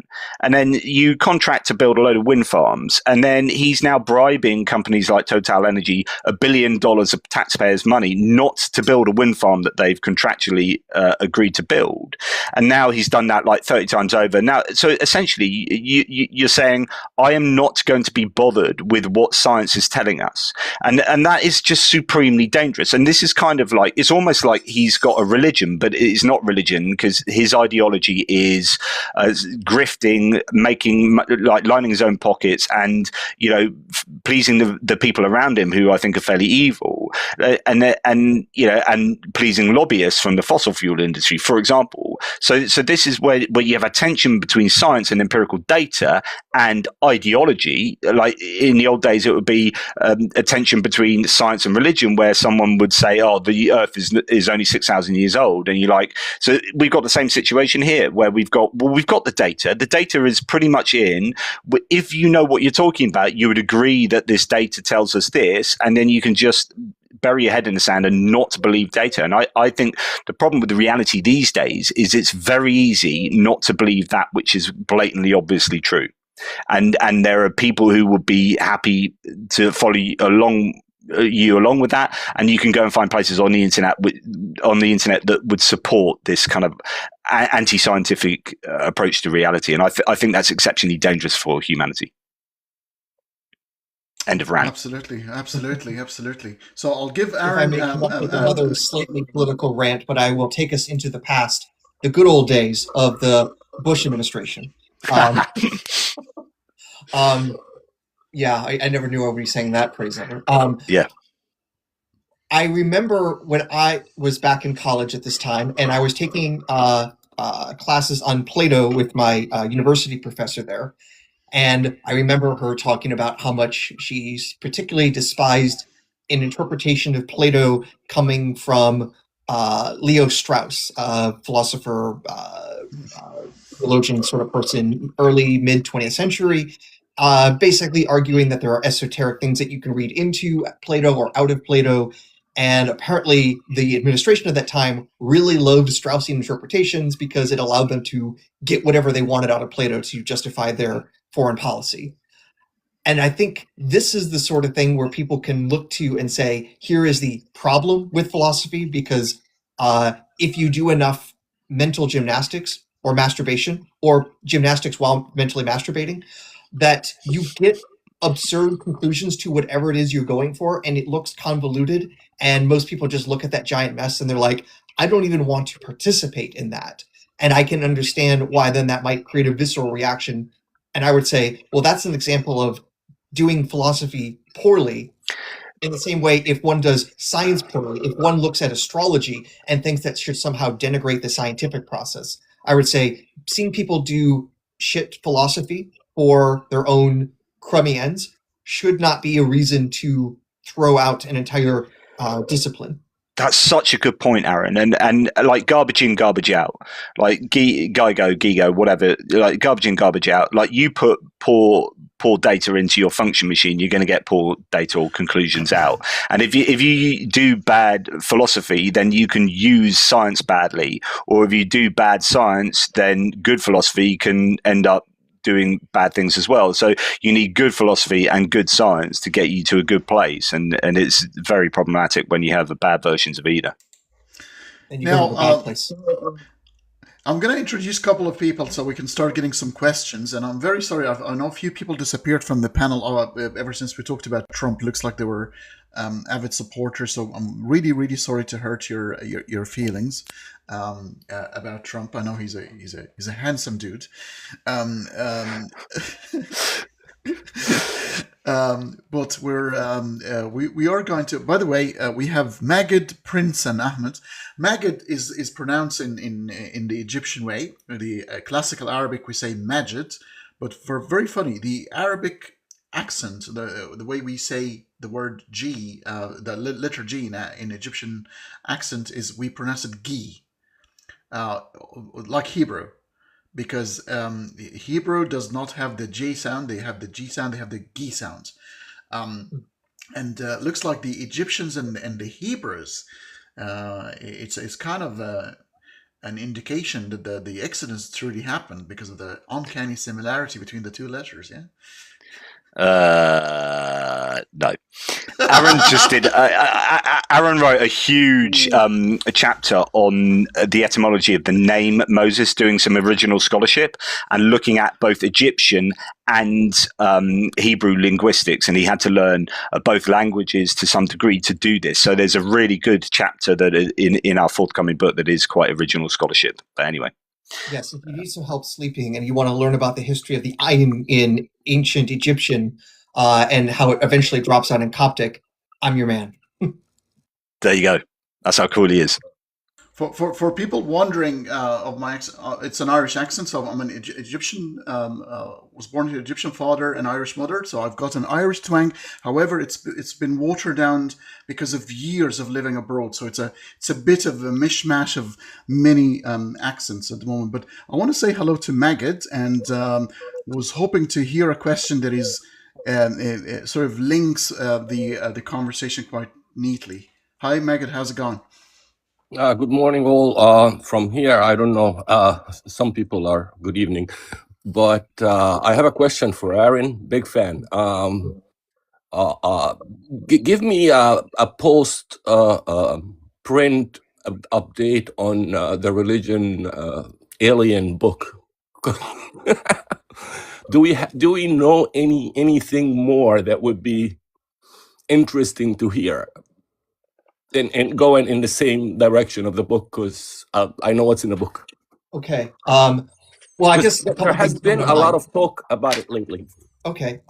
So first, just quickly give background to everyone else. One of the books that Jonathan and I worked on was about the intersection between the existence of extraterrestrials and what that might do to religions. Basically, how compatible would it be? How expected is it on there? And of course, how plausible is it that there is life, especially intelligent life, out there? Since our book came out, there has actually been some interesting science trying to answer the question how likely life came to exist elsewhere in the solar system, how likely is life to exist elsewhere in the galaxy, in ways that kind of pull in opposite directions. Like there's been recent evidence from Mars that has increased the chances that there was past life on the planet. No one's saying it's proven yet, but the best evidence so far has come to light since then. I don't know enough of the details to say how good ultimately is and how well it'll hold up, but that's one thing that's kind of cool, that the chances that life existed on Mars is now higher today than it was just a couple years ago. Conversely, I've also seen some people now pushing back if Europa could possibly have life in its oceans. Europa is one of the moons of Jupiter. We've been able to determine that it has liquid water underneath its frozen surface, and everyone wonders, hey, if it's being kept warm by things like thermal vents, the sorts of places that might have originated life here on Earth, could there be things swimming around in the waters of Europa? There's a researcher I've come across who's now been trying to push back on that. I don't know the science well enough to say how well it will stand up, but hey, one line of evidence showing the chances of life elsewhere in the solar system has gone up, another one saying it's gone down. Other people arguing that, hey, the fact that we're orbiting a yellow sun might actually further indicate that life in the galaxy is rarer than we thought, because most of the stars are lower mass red stars.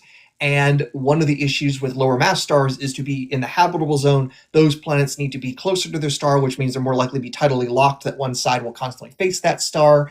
And then you may not be able to have the sorts of environment that would be conducive to the growth of life, because one side would be baking, the other side would be freezing.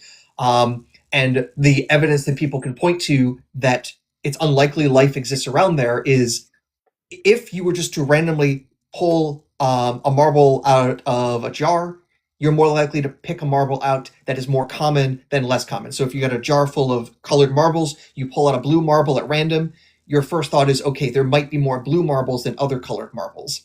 And so the fact that we're around a yellow star, and yet most of the stars out there are actually red dwarf stars, the fact that the star that the marble that we pulled out was ours kind of suggests that there may not be as many life-bearing worlds around those more common stars, which means fewer of the stars are plausible habitable solar systems, which means the chances of life elsewhere in the galaxy may have gone down. But again, this is a lot of extrapolation from one data point. So what's great about that book as well, Aaron, if I can say that our book that we've written ourselves is great. It's a bit self-congratulatory, but it is, in fact, it does pertain to this debate, which is actually you do some original scientific calculations in the book, so that there is actual genuine science. There's a lot of reliance on scientific work, but also it's a lot of philosophy. And this is where the book is called Aliens and Religion, Where Two Worlds Collide. But actually, there's two worlds here colliding, which is a world of philosophy and a world of science, if you are going to differentiate those two ideas, which I've already said is kind of defunct as an idea. But I think what we do in that book is we marry science and philosophy together in this perfect unison, where we can all be happy with the stuff we're reading. That's my interpretation. For the sake of the conversation as well, I'm doing a podcast series on TikTok with a colleague of mine by the name of Naveen. It's almost akin to Bill Bryson's book, A Short History of Nearly Everything.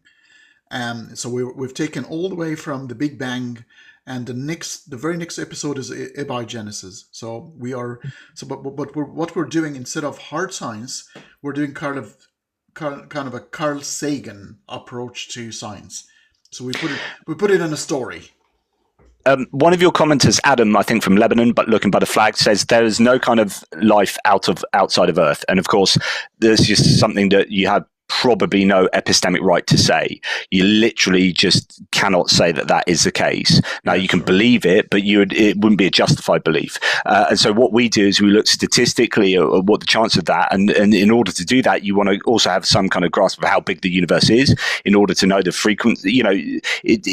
If the universe is infinite, for example, then to say there is no life out there is just a mere assertion that's definitely utterly unjustifiable. But even if it's like mahusively big, like the probability of life out there is, in my opinion, is almost certain.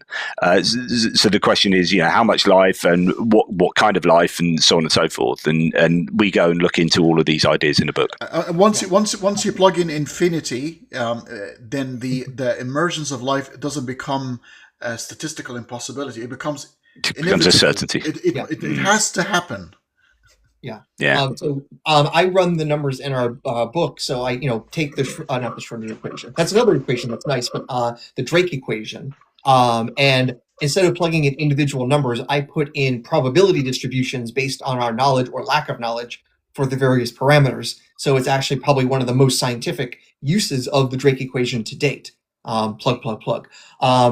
And I also limit the chances of life existing in the universe to the observable universe, because you plug in infinity, then life becomes guaranteed. So is there life elsewhere in the observable universe? And based on those distributions I plug in, it's a near certainty. The real question, though, is, are there any other intelligent civilizations in the Milky Way galaxy? And my sim is basically pretty much at 50-50. We can't say one way or the other at this point. We might be alone in the galaxy. We might have neighbors.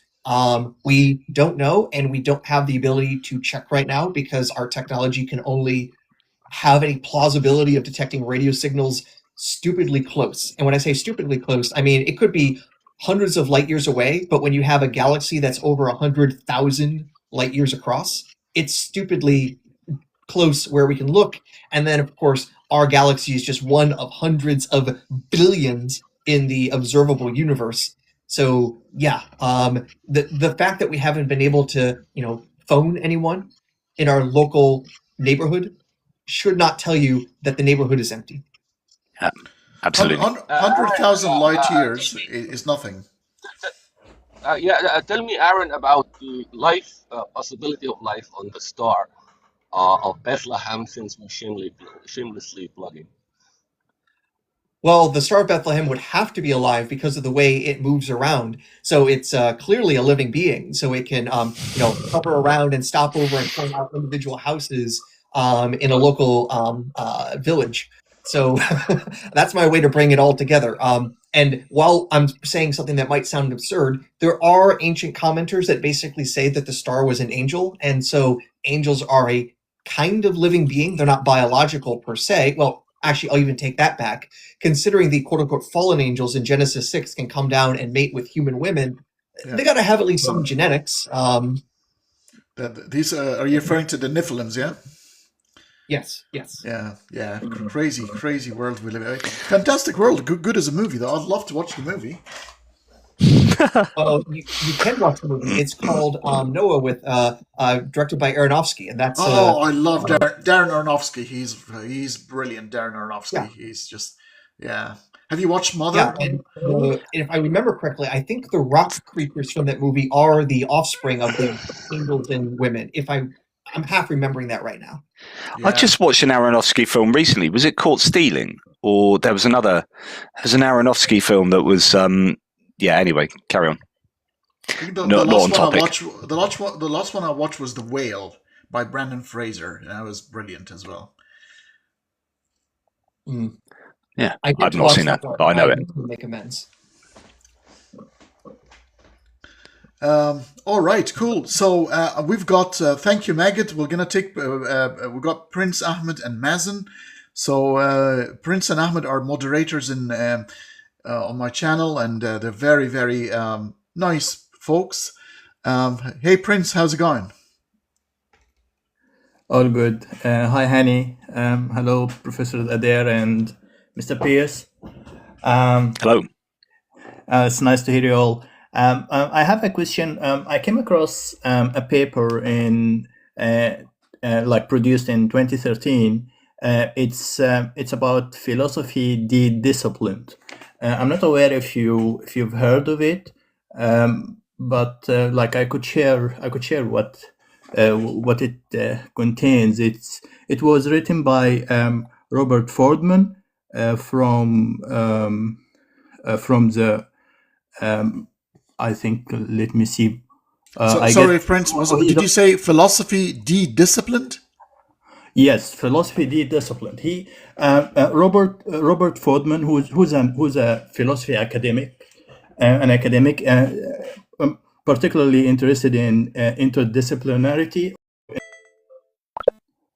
It's not mine. Sorry. Yeah. So Robert suggested that philosophy may need to be de-disciplined. As he describes it, he describes the process in the paper as like in a number of ways. As for instance, philosophy need to develop new courses in working with other disciplines, in applying for sponsored research at public science agencies, or training undergraduates and graduates to work outside professional philosophy. And this paper was in response to a survey, quite important survey, that took place in 2010 across over 500 departments of philosophy in North America. Is that the 2009 Phil Papers survey? Which has been redone since then. Actually, interestingly, if it is. Sorry to interrupt, but yeah, that's a huge survey. But yeah, sorry. Yeah, carry on. Yes, it is. In this survey, got quite a good return of over 200 universities' responses, and it focused. It was like a survey focused on questions in the area of curricula, funding, and like the design of the courses and stuff like that. All right. The results of the survey was kind of like a surprise in some part. For example, funding was fine. I mean, it was kind of stable or has increased over the years.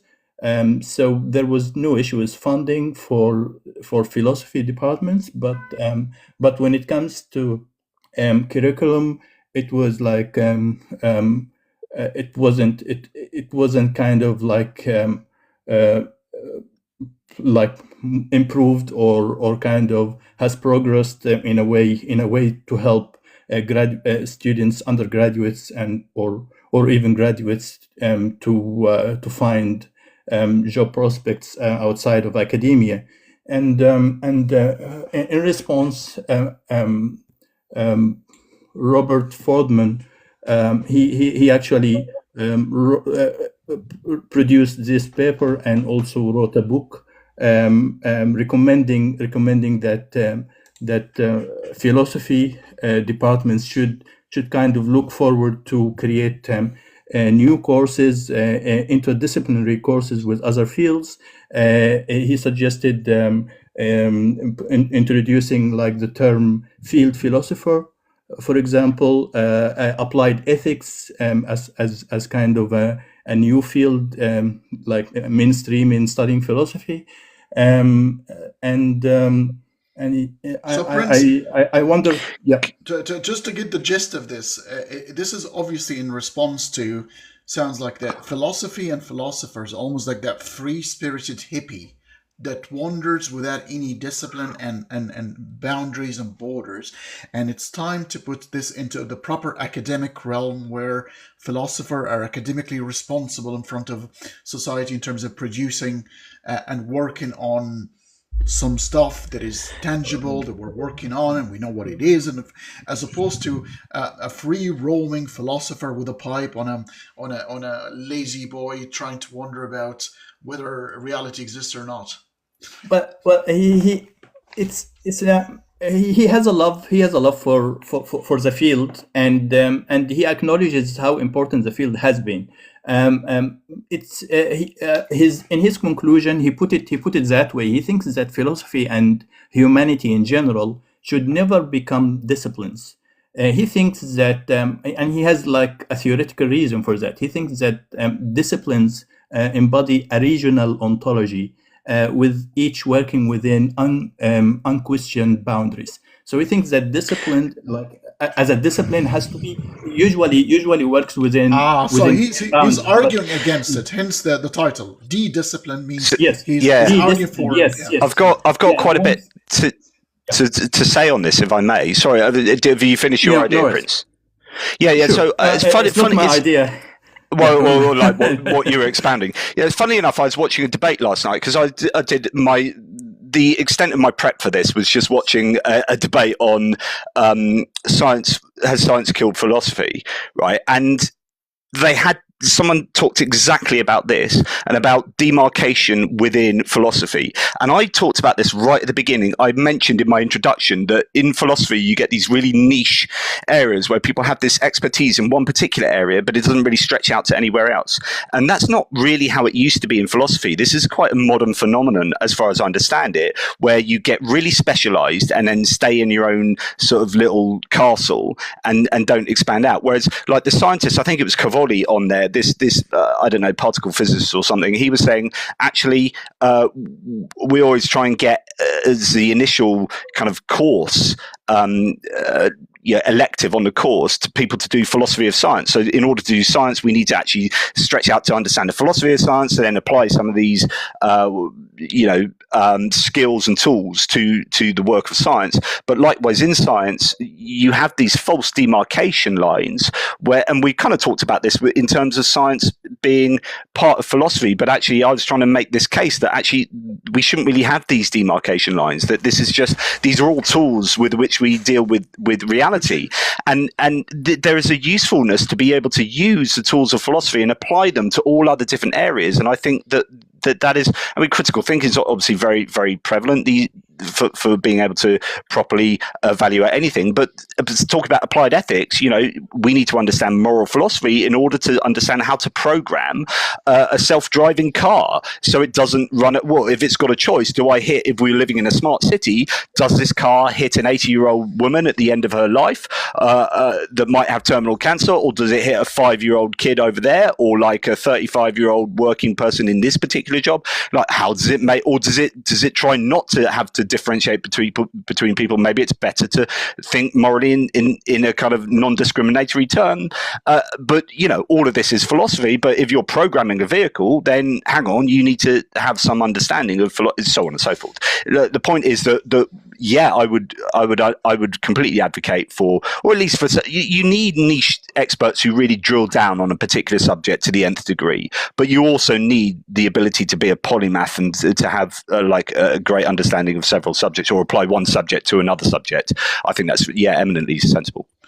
Just to tag along with that, in some ways, I mean, this might be just a good argument that there are issues with the academic institution there, because you could become a philosopher, and my understanding, like a fair number of philosophers will also spend a lot of time just like publishing on the history of philosophy. There's huge discussions about keep going back and forth. What did Hume exactly mean in his arguments about miracles? These might be historically interesting, but do we give a damn about it? Because it's still the case. Extraordinary claims require extraordinary evidence. That's true whether or not Hume articulated it perfectly or not. So spending a huge amount of resource to that from the philosophy department and calling that philosophy might seem wasteful and distracting from, hey, how do these philosophers go out and create more general worldviews for us to construct and help guide our decision processes if all that brain power is being put into things that might better belong in, say, the history departments. So that I can see as an you could apply science to itself there. You could apply science to this by saying, well, but again, you have to do philosophy. You say, what do we want out of education? Like, what's the point of education? Right. And so, like with anything moral, I would argue you should have a goal-orientated sense of morality. So you set your goal out. Well, why do we go to university? Why do we want to learn things? Is it for the fun of it? Is it a sense of curiosity? Or is it to get jobs? Is it to make society better? So whatever your goal is, then you say, well, if that's our goal, let's use science to look at how best curricula are created in order to achieve this kind of goal. So there is an element that you could use empirical data to inform how to develop curricula. I just want to add, the purpose of education is to create people who can just spell their names, so that way when we have them working on the machines to increase the riches of the capitalists, that is of course, the ultimate purpose of education. Of course, yeah. I just want to add something to this conversation here about the demarcation and the taxonomy of things. The reality is continuous. It's a continuum. Yeah. The physics leads to chemistry, to biochemistry, to biology, to conscious living things, that leads to the creation of art, religion, the ways of doing things, and all of that doesn't it's continuous in such a way. The barriers that we create arbitrarily, it's an arbitrary a divider in the sand. So we can actually we talked about the human brain and its inability to absorb huge amount of data at the same time. So we must dissect. We must look at I can't believe you're coming up with this. Why? Because I was going to talk about this. This was one of my sorry to interrupt you, but one of my favorite thought experiments in the whole of philosophy is the Socrates paradox. So the Socrates paradox is a problem of demarcation, right? Where you have a sand dune and you take a grain of sand off the sand dune and you keep doing that. And with each grain, you say, is it still a sand dune? It's like, of course it is. You take it off, and at no point does this mound of sand not become a sand dune, because there's no definable demarcated sense of sand dune to not sand dune. And so what the paradox is, you end up with no sand grains of sand, and it's still a sand dune because you haven't been able to define when it didn't become one. So this problem of demarcation exists in all sorts of areas when you've got continua, for sure. So for example, what's the difference between, I don't know, an embryo, a fetus, a newborn, a baby, an infant, a teenager, an adolescent, an adult, a pensioner, whatever. whatever. And these are all grey areas. Like, when do you have a right to vote? Well, here it's 18, here it's 16, here it's 21, drink, blah, blah, blah. And what we do, you're exactly right, is we demarcate these things for ease of being able to, categorize and put things in boxes and make laws and rules and have society. But our moral laws are quite grey in certain areas, and any kind of demarcation is really difficult. Physics, chemistry, and biology, they're kind of false demarcations there. And actually, physics is a part of chemistry, is a part of biology, right? They're all one underpins the other. But that's they're all why, the Jonathan, same. I understand why philosophers tend to be kind of, we think, free-spirited hippies. But when you are looking at the base reality of things, the wholesome picture, not reality at the quantum physics base or at the classical, because these were be specialty within that field. But when you have somebody is thinking, what is real? What is beautiful? What is right? These are normative values that requires a big picture view. And therefore, if you try to restrict it by certain rules and demarcations, you might actually kill the essence of what. Yeah, you could. It might be too reductionist. Yeah. But I would take issue with the idea that philosophers should be like free. I mean, I think philosophers are generally quite anal and pernickety about words. It's like, no, actually, it means, I'm going to be really particular about this idea because garbage in, garbage out. So we've got to get the minutiae right here if we're going to start doing all this argumentation that goes up to here. So yeah. True, anyway, true, very Yeah. true. You see that in the philosophy survey as well. I had the 2020 survey up to look at things. Yeah, I think his survey was actually not the Phil Papers one, though. The Phil Papers 2009 was about what philosophers think. His one was talking about the makeup of curricula. I don't know if it's part of the same one, but anyway, I might have got that wrong. I was actually just going to be pointing out their persnicketiness, because for so many of the survey questions, there's here's two answers and then there's other. And you just see like this rush to other for so many of these categories. Yeah. Well, actually, I can't say this, I can't say that, because technically, that's philosophy. Fantastic. So, can we, Prince? You're okay with we move on to Ahmed, because we've got a few other questions coming our way. Cheers, Prince. I may ask for the mic in another time for another question. So, absolutely. Ahmed, how are you, mate? How are you, Hanney? Hello, everyone. Good. So, what's your question? it's not necessarily a question, but I don't know if it is how I understand this subject, and I don't know if you agree or not, but this is my point of view. I agree with Jason when he said, the debate is not. Sorry, who's Jason? Jonathan, I presume. Jonathan. Okay. We all agree with Jason, but Jonathan is debatable. Yeah. That's controversial. Yeah, there is no real debate between the two. It's just a misconception. Part of it is a stereotype about philosophers. Yeah. There is a popular culture distortion. Philosophy is shown as an abstract debate, not technical or structured work. There is part of it is lack of exposure. People rarely see formal philosophy as form of logic, philosophy of science, or epistemology. I think this is the main issue here. Yeah, that's a really good point. I agree with you, Jonathan. Okay, yeah, I think that's a really good point, and like, people don't understand what philosophy is, or how actually wide-ranging philosophy is. So you could talk about modal logic, or you could talk about symbolic logic and stuff like notation, logical notation that I just don't know how to do, right? Because that's not my niche, and so it's so broad, and therefore the application. When you start thinking of how much philosophy underwrites, say, computer science, and then computer science underwrites, AI or computation or whatever, technology. Philosophy can be insanely useful, And I think the idea of applied philosophy is particularly cool, when talking about morality with self-driving cars or whatever it is. I think people probably have misconceptions of what philosophers are and what they do, but then there is awful lot of mental masturbation as well. So let's face it. I agree. Philosophy is still forming how we understand science and how we, use it in our daily life. So, there's no real debate for me. Thank you. Yeah, and every time you have an ought statement. So for example, like I do geopolitics mainly these days, right?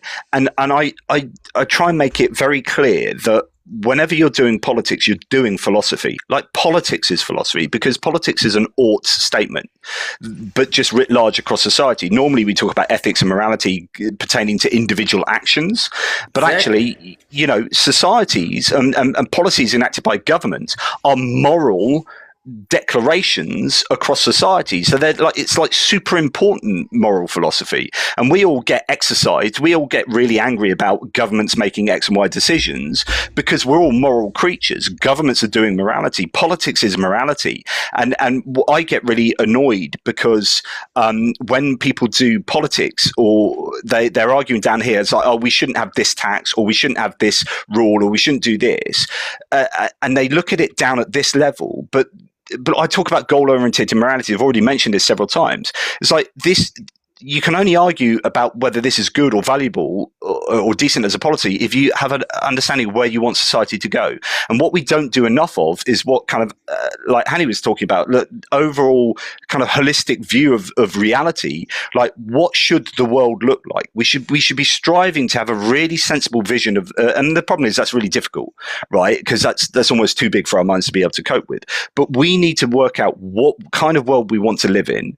And then once you work out the world you want to live in, you then work out the best way to get there using science and using morality, and you have a goal-orientated moral vision and journey. But we sort of argue in the weeds without having a clear understanding of the whole picture. That's gone off on one, but sorry, you just made me go off on one. Oh, fair enough. I have another Ahmed, question. Yeah. Let's move on. I just no. I'll take your question. I just want to make a point on the point of intellectual masturbation, and I've got a confession to make here. My wife caught me. Leave it, Hanney. No, honestly, and I was quite embarrassed. So my wife caught me the other day peeking at a Baruch Spinoza's site, and it's quite embarrassing. Yeah. You're not dabbling in agnosticism, are you? Stop! You're giving me up for agnosticism, you bastard! Yeah.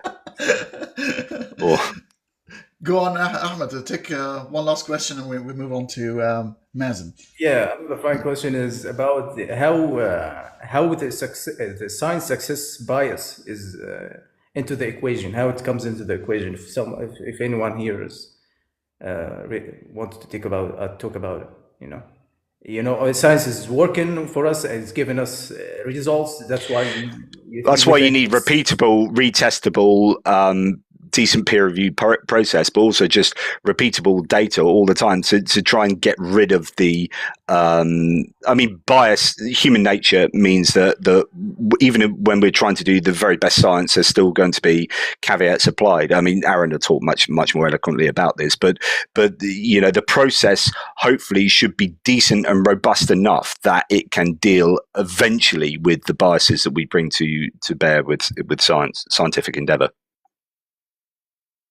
All right, thank you. But Aaron will be able to much better answer that. I will note just very quickly that philosophy also can be quote unquote repeatable in that a good philosopher will lay out their argument, their logic, their premises, and that is something that does give at least some success to philosophy, that it can advance. And just as a comparison, because what could you do otherwise? Well, how about someone who just says they had a dream and that's why they know things? So much of that this was revealed to me in some sort of way, and it becomes impossible to interrogate those things. Even in philosophy, we'll say, well, this intuitively seems right, and then we can have arguments about, well, where does this intuition come from? How reliable is it? And that can at least then be we can at least be introspective about. It's of course slower, harder. The possibility space you have to investigate with, especially intuitions in philosophy, is gargantuan. But yeah, in some ways, you could say that the reason science is successful is that it's able to get better data than what philosophers can in their areas of interest. I think I've just spotted our next chat, and I'm loving this so much, guys. I think we should do this every few weeks, like a coffee shop type of approach. And I think the next topic, because I know that Jonathan is gagging for it, I want to dismantle God, but not in a way that it's colloquially it's approached right now, where Christians are dumb and stupid and Muslims are just, horrible people. I want to take this idea, which is, I think it's important. A lot of people thought about it for many years until now, and I want to subject it to abductive logic and Bayesian analysis and stuff like that. I want to know the truth. I can face the reality if there is a creator. I'd like to know. I'm quite curious about. Do you know what I find interesting at the moment, Hanney? Like, I've been doing geopolitics for 4 years now as a YouTube channel, and I am deep into the weeds of global geopolitics. And I can tell you fairly categorically that God is essentially absolutely irrelevant. Absolutely irrelevant. Now, you can talk about the cultural differences between countries and how God plays a part in terms of how different societies, like the Middle East, for example, like Iran versus Shia Muslims versus Sunni Muslims, and how that can have an effect from a cultural point of view geopolitically, right? But in terms of like the existence of God, that plays absolutely no part in any of the political the actual existence of God, not certain demographic like representations, but the actual belief in God is absolutely freaking irrelevant. And it is quite interesting that, having spent like 15 years writing books on whether or not God exists, like I've got to a point where it's like God is actually functionally fairly irrelevant for the everyday goings on in the world. And when you have these horrific things, and then I just think, well, if God did exist, where the freaking hell are you? Because you're kind of needed right now. Well, you kind of move to like an apathist kind of position. So even if God exists, then he is like a tit on a bull. Well, yeah, even if God exists, it will be the philosopher's God that has no interaction with the world. So it's the same as atheism. So I see no functional difference between the philosopher's God, deism, and atheism. There's no difference. So it's just like, honestly, it's just like, there is so much really important stuff going on, and people are dying, and the world is changing in this way and that way, and it's pretty damned obvious to me, just from a prima facie intuitive point of view, that God doesn't exist, doesn't functionally play any part in the machinations of society. Yeah, I remember a bit of a story about George Bush, and I wasn't quite sure if it's true or not, but it was kind of a joke at the time, at that 9/11, and George Bush was in a kindergarten telling a story to a few infants, and he was being told in his earpiece or whatever. Hey, yeah. And that he happened. said, "Oh, sorry, I gotta hear what happens to the duck at the end of the story." He was and I'm not sure if this has happened or not, but it seems to me like God is. He did carry on reading. He carried reading. Yeah. But it's almost like God seems to be concerned with minute little things. So there's that meme, the idea. I mean, we've talked about, sorry to talk about masturbation again, but actual real masturbation now, not mental one. Like the idea that that's like bad, and that God is going to punish you for masturbating. There's a meme of like the Jesus God figure, bearded God figure, looking from outside the universe into like this small pale blue dot of a world, and that one person on the wall is like, "How dare you masturbate?" Like type thing. It's like, you think he cares? But you've got an entire universe of potential billions of life forms, and he gives a damn whether Joe Bloggs is having a bit of ham shandy. It's just like, yeah. The other idea is God created us for a bit of we're kind of his porn. Just a big game of Sims. That's what it is. I think we should also note, when it does come to God and philosophy, I'm checking also over the 2020 philosopher survey. And there is actually a majority opinion, a pretty strong majority opinion on this. About 67% of philosophers surveyed are atheist, and not even 20% affirm or lean towards theism. So yeah, the philosophers have pretty much gotten on board in terms of where there's a majority opinion on anything in philosophy. Yeah, I think that actually went down from the 2009 in terms of I think there's slightly more believers than 2009, if I remember correctly. But what's interesting there is there's a kind of self-selection thing. Like the opposite. They have a side-by-side, and the swing is the opposite direction. Atheism actually went a little bit up. But the 2009 survey. Right, it might be the free will one then I was thinking of that might have gone down marginally. I remember one of because I don't believe in free will and I don't believe in God, and I remember one of those two shifted negatively, but only not by much. But yeah, you got to be careful with that, because some people, it's not like religion. Yeah, there's self-selection issues there. So do you take up philosophy to prove your position? Like, so for example, lots of religious people go into philosophy in order to kind of justify their position type thing. And so it's not like philosophy is more likely to, it's complicated. There'll be loads of nuance. So I don't want to, you know where I'm going, Aaron, is the direction of causality there. But yes, I think there's, yeah. And I will say that to in some ways reiterate what Jonathan was saying,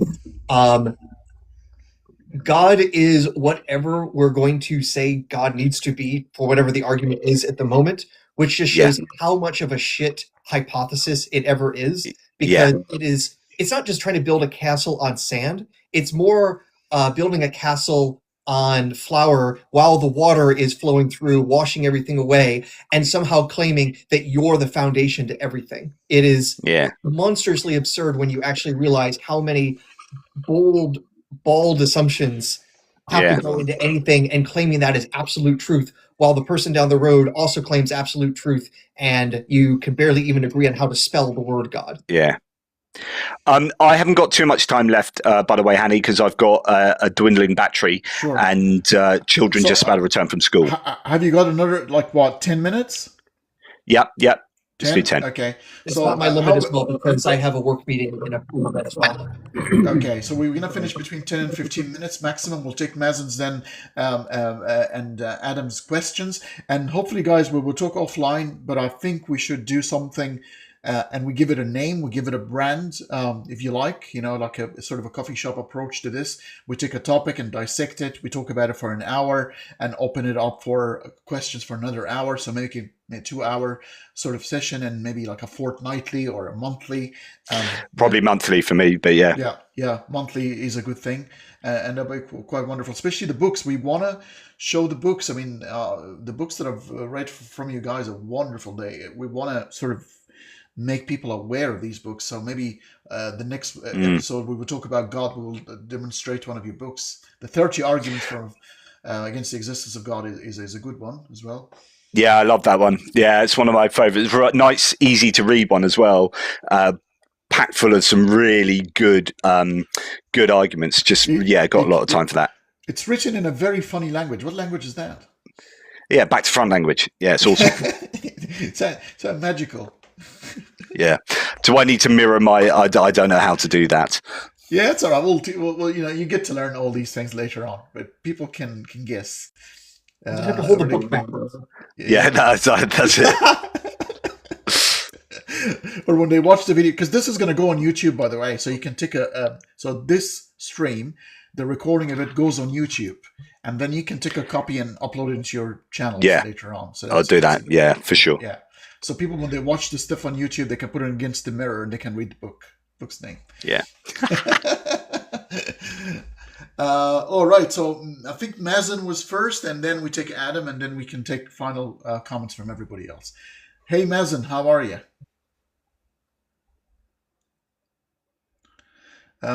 They've been waiting so long. They've lost the will to live. I know. That's the tick. I had people coming in and they were snoring already. Like, I don't know how they've even requested to come up. And I tend to do this to people. Yeah, but it kind of proves astral travel. Yeah, you can. It's my chance, huh? I get to pay this time. Okay, Adam, go for it, man. Mazen's might be away. Hello guys, I wanna use my original language, so I will speak in Arabic, and Hani will translate for you. Okay? Cool. Sounds good. Okay. هاني عندي سؤالين. أول سؤال first question. هل الفلسفة والعلم أصلا يتضاربان يعني ولا هم أصلا كل واحد في مجال مختلف عن الآخر؟ This is the first question. Okay, so Adam is asking whether there actually a contrast between the two disciplines in the first place, or is it made up, or are they, as well, this is my own word, Stephen Jay Gould said, a non-overlapping magisteria. I mean, I would say I've argued that already, which is they're not just overlapping. One sits well inside the other. So science literally is one of the tools of philosophy, or one of the both tools and also disciplines of philosophy. So it sits. So you got philosophy, and you got all the different domains, and again, these will overlap to some degree. Then you've got epistemology, and then inside epistemology, you've got science. So science as a way of finding out more about the world through repeatable testing, scientific hypothesis. That is just a method with which we can find out about the world, which is epistemology, which is then part of philosophy. So I don't think there's a tension, because I think one just sits inside the other. Agreed, Aaron. Thank you. Second question. فهمت هاني آدم؟ بما إنه فهمت آدم فهمت. الإجابة؟ he فهمت أنا understood you guys. That's pretty good. I didn't need to cool. translate that.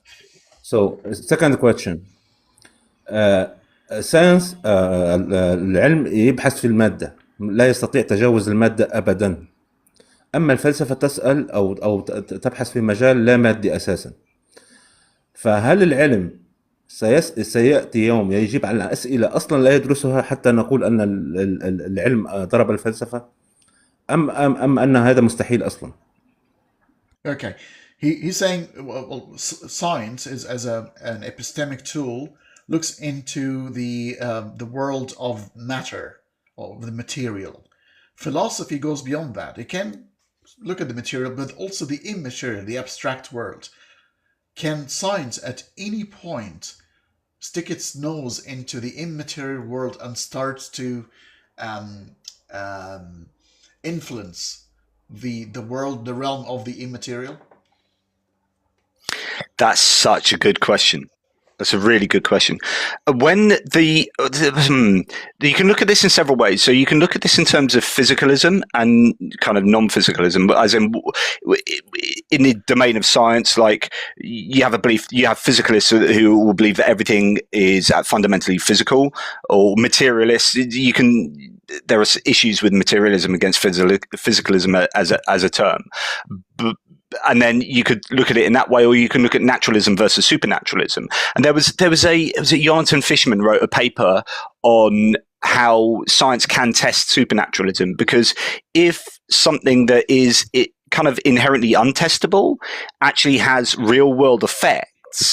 So, the idea that if supernaturalism just doesn't do anything, if it doesn't affect the real world, then, it's nothing. What's the point? Don't need to bother about it. But if it actually affects the kind of real world, then you should be able to test it. So, for example, something like prayer, right?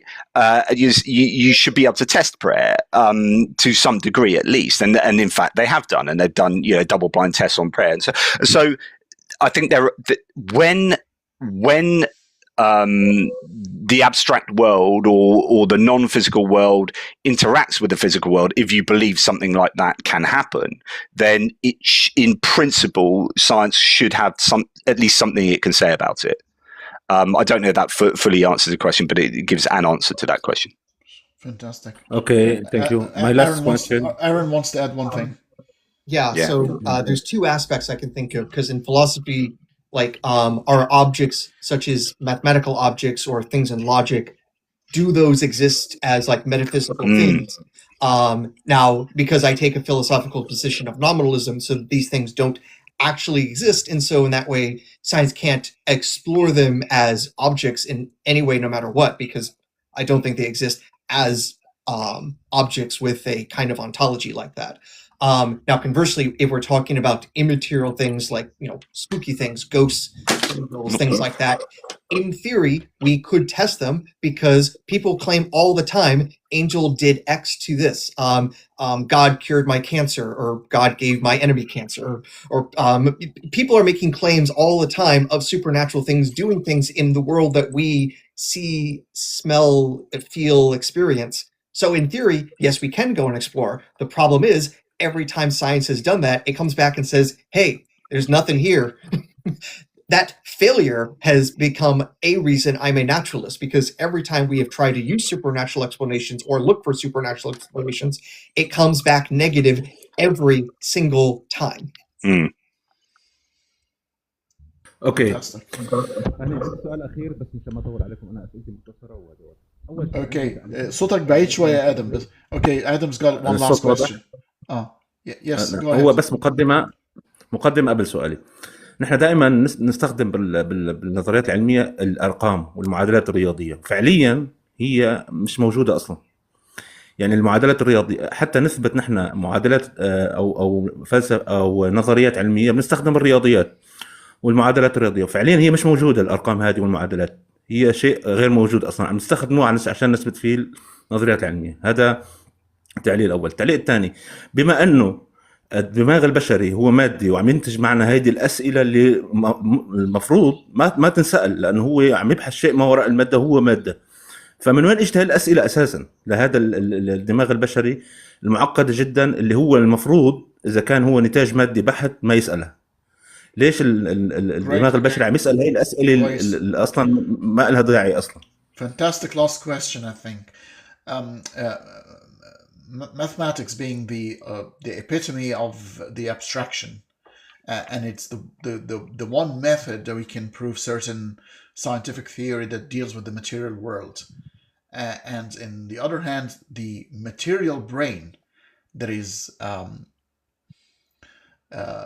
completely sort of made its corners and experiences made of matter and biological things, is able to produce questions about the immaterial. Why is that? Why is it not just confined in the material world the way it's made? I think that there needs to be a big conversation, which we don't have time for, about consciousness here and what consciousness is and what the ontology of consciousness is. So I'm like Aaron, we're quite similar in we're what's called conceptual nominalists, in that abstract ideas don't exist, we conceive them. But then what does it mean to have a thought? What is the ontology of a thought? And how do thoughts then interact with the material world? And so therefore, are thoughts part of the material world? That's why I was talking about how definitions of physicalism and materialism are sometimes problematic, because it depends whether you've got like a monism, whereas everything is all one, and the physical and the mental are all parts of one system. And then the question is, well, what is contingent upon the other? So idealists would say that arguably the physical reality is secondary to mental reality, and actually our mental reality invents a physical reality, but the physical reality, some idealists would say, doesn't actually exist in the way we think it does, whereas other people like materialists would say, well, actually the material reality has primacy, and on which consciousness is contingent. But then we also understand that experience is primal, as in there's a primacy to experience, like I explained earlier. But then how can you have that if it's secondary to material stuff? And so or these things coextensive. And so I think there are conversations here. I don't know I'm particularly answering the question, other than to say, this requires a massive conversation about the nature of consciousness. I think looks like we're going to track them both to their sources, because I think this is where we're going to find the truth, where they stem from. Like to go all the way. But this is one of the classic arguments, isn't it? Is as to where God's been pushed outside the universe and is left. What does God explain, right? And the last thing really is, some might say the soul. I mean, I don't believe the soul exists, but some might say the soul or consciousness or the start of the universe, right? Because we don't quite understand that scientifically yet, because science breaks down at that point, then people go, oh, therefore God, right? But this is where we're at with kind of science and philosophy, which is what can't, we're back to the idea of like, what can't science explain? At the moment, consciousness, although there is a lot of work being done on this, and some people will say, well, it will explain consciousness. Other people will say it can't explain consciousness, and there's no answer there yet. Fantastic. Well, thank you very much. But Aaron, what does Aaron have to say about that? Yeah. Only thing I have to say is this will also intersect with what you think about the current level of consciousness, or the impossibility of consciousness with artificial intelligences. And considering recent hoopla about Claude or Claudia, according to Richard Dawkins, that could be a discussion all on its own. Yeah. And then you've got like panpsychism and the idea that mentality exists in all things, and all sorts of different like theories of consciousness. But anyway, that's for another day. Really great questions from Adam, though, by the way. Yeah, fantastic. Not that we particularly answered them. Yeah. Did he understand? Did he understand everything? Yeah, Adam. things. But you didn't answer me about the numbers, the mathematics. Why we use the mathematic numbers, and everything is not it's not material. So we work on unmaterial things to prove material things theory. How it's. Well, I think that's just the nature of how we abstract ideas. So our map that we build up of reality, so we have real things, but to understand the real things, like counting, like to understand that there's 1, 2, 3, 4 objects there, we need to be able to have a language that we can use inside of our heads to understand that. And so we have a mental language. So I would adhere to mathematical formalism, which is this idea, if I'm correct in saying, it's been a long time since I've been looking at this, but it's conceptual nominalism, that actually numbers don't exist. And it's just a map that we create. We construct a map to understand reality, and that's what mental stuff is. But that we also shouldn't confuse the map with the terrain, which is to say that though we create a map of reality in our heads, that isn't reality. That there is a reality that underlies that, and we shouldn't confuse the two. So then, like, is mathematics at the bottom of reality? Does that underwrite reality? Well, I would say mathematics is a language that we've invented. It's a bit like saying French is a basis of reality. Not quite, but there are behaviors, there are properties of reality that seem to be uniform. So the question then is, well, why is there uniformity? And we kind of touched on that. But my position would be that that abstraction is a very human thing to do. But I just think it's the way that I don't think there's a problem. It's a way that we understand reality. Yeah, and even if mathematics are discovered, what could it be like easily the feature of reality? Like we know mathematics are deductive, and if deduction is part of reality, that's how things work. That's a feature of reality. Then creating a language that matches and maps into that reality is quite the next natural step. There is nothing here to worry about, Yeah.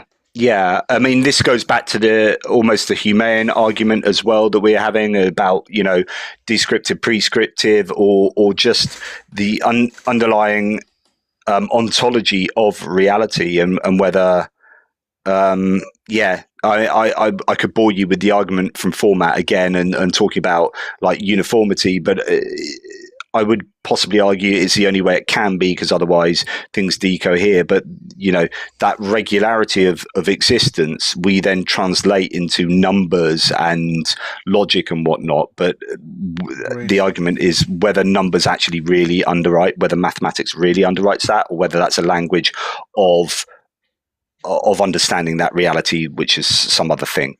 Yeah, agreed. Well, thank you so much, guys. I'm just going to stick around for another 5 minutes just to tell probably the Arabic world a couple of things that I'm about to do in the next day or so. So if you need to shoot for whatever reason, feel free to add your last comment and thank the audience. Over to you, Aaron. Well, again, thank you for having me again and boring people on different continents. It's the thing that gets me up in the morning. Absolutely. Well, yeah, thank you very much, Hanney, and thank you to your audience for being generous and allowing us to just have a very, a free-flowing conversation, more of a discussion, and I appreciate that. I am by no means an expert on any one particular area of this. So it's lovely to kind of move beyond just talking about where I normally talk about, which is like the existence of God, into these other areas that I think are eminently, absolutely fascinating. So I've really appreciated this. Thank you, mate. Much appreciated, Jonathan. Thank you very much, and look after the kids. And I'm sure we'll chat later and over the next few weeks. Looks like the guys are getting addicted to that sort of unholy trinity. Absolutely. So the way to exit is just you just easily exit the application, and that will kick you out if you want to. All right. What, just like this? Yes, just like this. All right. I will also try to leave dramatically. Thank you again. Bye-bye. Cheers, Aaron. All right.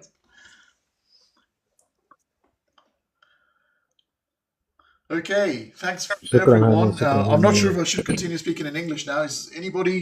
Can anybody in the comments will tell me, please, if you're an English speaker? Because if no English speakers left, I will then chameleon myself and go into the other persona.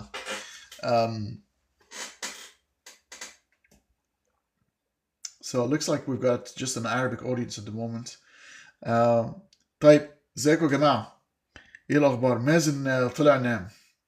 ويلكم باك بالعربي. والشخصية بقى بتتغير خالص، والكلام كله بيتغير وكل حاجة بتتغير. بس طبعا اللي انا كنت بحاول اعمله النهارده ان في ديبيت اللي انتوا عارفينه الشهير بتاع اللي هو العلم انهى على الفلسفة. فانا جبت واحد عالم بيشتغل، راجل فيزيست عنده PhD في الفيزياء، وكان بيشتغل في سيرن اللي هو المعجل الجسيمات في اللي هو في سويسرا. لارج هادرون كولايدر. وجوناثان MS بيرس كان يدرس الفلسفة، راجل اكاديميك يعني في الفلسفة، والاثنين شغالين مع بعض وبيعملوا كتب مع بعض ومعتقدين تماما مفيش المشكلة بتاعتنا اللي هي المشكلة اللي موجودة بالذات على التيك توك ما بين المثقفين، يعني على ان بالذات من ناس معينه بتشتغل مثلا مهتمه بالمنهجيه العلميه او العكس، ان في صراع ما بين الاثنين، ان زي خناقه ميسي ورونالدو، او خناقه وحيد سيف وسمير جانم، مين اللي بيضحك اكتر، اللي هي الحاجات اللي مش موجوده في ما فيش الكلام ده خالص. ان دول منطقتين الاثنين شغالين مع بعض متفاهمين تماما ما يقدمه العلم في منطقة الإبستمولوجي أو في نظرية المعرفة، ولكن الفلسفة تتعدى نظرية المعرفة. فيها حاجات عن الأونتولوجي، فيها حاجات عن الأخلاق والجماليات والحكم والقيم وتقييم الأشياء. دي تتعدى العلوم التطبيقية والطبيعية يعني.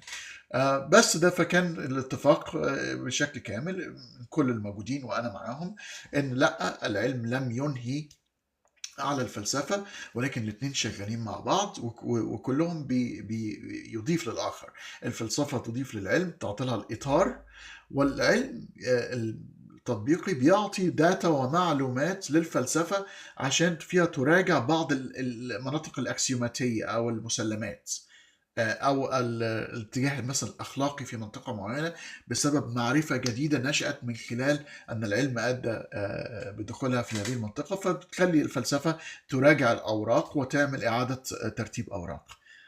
ففي تكامل وتفاضل الحقيقة ما بين أن المنطقتين، ما فيش صراع كما يعتقد ناس كثيرة على التيك توك بالذات في المتحدثين باللغة العربية ان في صراع ما بين محتدم ما بين المنطقتين. ما انا مش حاسس بيه خالص على الاطلاق. طيب مازن لو عندي انت مش سؤال لك. عندي سؤال اتفضل. لك. ما عايز شكله نايم عم شخر. اصلا شو يعني المعيار هنزله شو بقى. المعيار شو المعايير اللي اصلا فينا نقول على الانسان فيلسوف مثلا، او انه او عم بيطرح شيء فلسفي؟ شو المعيار؟ يعني في نوعين، اللي هو دارس فلسفة بشكل أكاديمي، يعني دخل ودرس الفلسفة بشكل أكاديمي، في ناس بتعمل، يعني مثلا أنا درست فلسفة، أنا عندي ماجستير في الفلسفة، ولكن لا أعمل بالفلسفة، ما اشتغلتش في الفلسفة. ففي فيلسوف أكاديمي بيدرس الفلسفة، في شخص مهتم بالفلسفة ومحب للحكمة ومحب للمعرفة ودرسها زي حالاتي أنا، ولكن لا يستخدمها في العمل. بستخدمها الحقيقة، لا أنا بستخدمها كل يوم، بس مش لا أدرسها مثلا. ده نطاق. وأنا أدعي أن كل ما يفكر في هذه الحياة بشكل أو بآخر هو شخص محب للفلسفة، هو ممارس للفلسفة، ولكن في طبقات، يعني في زي إيه ليفلز دي. فأنا أعتقد أن أي إنسان يفكر في الحياة وفي مشاكل الحياة وفي أشياء لها علاقة بنظرية المعرفة وحقيقة الأشياء، إذا كان الحقيقة دي موجودة ولا مش موجودة، هو يقوم بممارسة الفلسفة. يعني اي واحد فينا نقول عنه فيلسوف صغير. يعني اي ممكن انسان نقول عليك يفكر فيلسوف مثلا صغير. ده لا، ده في مصر دي عندنا عيب، لكن انت بتتفلسف يا عم، ايه انت بتتفلسف عليا؟ ده شكرا يا هاني، شتيمة دي. شكرا على وقتك الجميل، على حبيبي ضيوفك يعني. الحلوين. الله يخليك. نتمنى لك نهار حلو، او انت صار عندك متشكر. المساء يمكن بدك تنام. الله انا تصبح على خير. 12 ونصف صباحا بعد نصف الليل، بس انا عايز اقول بس قبل ما اعطي البرنس بقى الكلمة الأخيرة، ان بكرة الساعة 3 بعد الظهر عندي في بتوقيت استراليا، يعني 3 يعني حوالي 8 الصبح بتوقيت القاهرة. 8 الصبح بتوقيت القاهرة. هيكون ليا اللقاء مع ديف فارينا، اللي هو صاحب قناة بروفيسور ديف اكسبلينز. انا عامل الاعلان بتاعه على التيك توك، بس اللقاء ده هيكون على اليوتيوب مش على التيك توك، على اليوتيوب. ديف فارينا هو عنده قناة فيها حوالي 2 مليون مشترك، ساينس educator. هو راجل اصلا كيمست، وعمل المناظرة الشهيرة هو وجيمس تور، الكيميائي الشهير اللي هو الخلقي، اللي كان بيقول يعني أن الحياة، بداية الحياة بالشكل الكيميائي المعقد مستحيلة. والمناظرة الشهيرة بتاعته هو وجيمس تور، اسمه ديف فارينا. واللقاء موجود مثبت على القناة اليوتيوب. قناة اليوتيوب هي يا جماعة تحت العنوان اسمها Critical Faculty، وموجودة على بروفايل تيك توك، اللي عايز يشترك فيها قربنا على 50,000 مشترك. فاللقاء ده هيكون لايف مع ديف فارينا بكرة الساعة 8 صباحا بتوقيت القاهرة. اللقاءات في اللقاءات الإنجليزية، لما اللقاء اللي انتوا شفتوه ده يا جماعة على التيك توك، لما يروح على اليوتيوب بعد بضعة ساعات بتنزل الترجمة العربية لكل المحاولين. فانتوا بكل سهولة الناس اللغة الإنجليزية بتاعتها، وخدوها فرصة، يعني خدوها فرصة ملائمة. أنا الموضوع ده هيستمر، الموضوع ده كده مش، أنا المحتوى الإنجليزي هيزداد عندي على اليوتيوب مرة تانية وعلى التيك توك. وخدوها فرصة ان وانتوا بتاخدوا معلومات عن الفيزياء والكيمياء والأحياء، تقوي اللغة بتاعتكم في نفس الوقت. حاجة تقدر تستخدمها أو تقدر تستخدميها في حياتك الشخصية، في العمل، في رؤية الأفلام بدون ترجمة. يعني مهارة كلنا متفقين إنها مهارة. أي حد بيتعلم لغة إضافية هو مكسب كبير جدا على المستوى العملي كمان، مش حتى على المستوى فقط المعنوي. لا، بيروح يدور على شغل وبيكتب ان هو يتقن اللغة الفلانية واللغة العلانية، بيكون فرصه كويسة جدا في التحصيل على وظيفة جيدة يعني، وبراتب مناسب. طيب انا هبتدي انهي واعطي بقى الميكروفون لصديقنا العزيز برنس، لو حابب يقول اي حاجة في نهاية اللقاء. اتفضل يا برنس. شكرا يا هاني، وشكرا على الاستضافة طبعا، وبس ناجح. أتمنى إنه نتقابل مع دكتور أدير وبيرس، جوناثان بيرس، خصوصا هو عنده كتاب نزله يعني well received، يعني كتاب ناجح. 30 argument ضد وجود الإله. ممكن اللي هو الكتاب اللي عرضه على الشاشة. وأنا كنت يعني عايز أسأله عن الكتاب دوت، عن بعض الارجيومنتس اللي فيها. هنعمل بودكاست هيبقى- عليه، وعلى فكره على اليوتيوب مغطينه قبل كده، مغطين ده في 4 أو 5 اجزاء. اكتب كده 30 arguments against existence of God، هتلاقيه موجود على اليوتيوب في حلقات. بس الكلام ده حصل من 4-5 سنين. فال هنعمله على التيك توك مرة تانية، وهنمسك الكتاب مثلا كل بث مثلا ناخد ايه 5 حجج مثلا، ونركز على 5 حجج، يعني نعملها مثلا على 6 حلقات. هايل. وأتمنى لقاء ناجح مع بروفيسور ديف. أنا شفت قناته على اليوتيوب، هو قناة ناجحة جدا، يعني زي ما انت قلت فيها تقريبا حتى يمكن 4 مليون متابع، وتقريبا 2000 فيديوز، يعني 2000 فيديو في العلوم. بس أنا بتساءل يعني لو هو عمل فيديو عن بول البعير ولا لسه. لا ده هو لو ده ما عملش اختصاصه، ده هو ماسك المسطحين. ده انت شوف مناظراته ضد المسطحين، يا نهار ابيض. هو شرس جدا على فكرة، يعني شرس، مش لطيف يعني. بي هيعجب المتحدثين باللغة العربية، بيحبوا الشخص الحمش ده، انت عارف، فهو هيعجبهم. تفتكر انه يشبه شويه بروفيسور ادير شويه كده في الشكل، في ولا انا الشكل بتهيألي؟ في جزء في فعلا في جزء الدقن، بس مش دقن، مش بنفس الطول. يا في فيهم شنب من بعض. شكرا يا هاني. طيب انا هتابع الحلقه ديت بكره على اليوتيوب، واتمنى لك السلامه، واتمنى لكل الاصدقاء يعني يعني يوم جميل. انا دخلت احمد ومازن لان هم يظهر مش عارف، مازن بيطلب بس ما بيتكلمش، فانا مش عارف اعمل ايه معاه، عنده مشكلة غريبة. طب ناخد احمد. ازيك يا احمد؟ انت عايز تقول ازيك حاجة يا هاني؟ تمام تمام. لا بس يعني بفنش واقول لك، يعني كان نفسي احضر. كنت لسه سامع لطيف امبارح او اول امبارح، موضوع اللي هو بيلي كارسون ده مع جو روجن.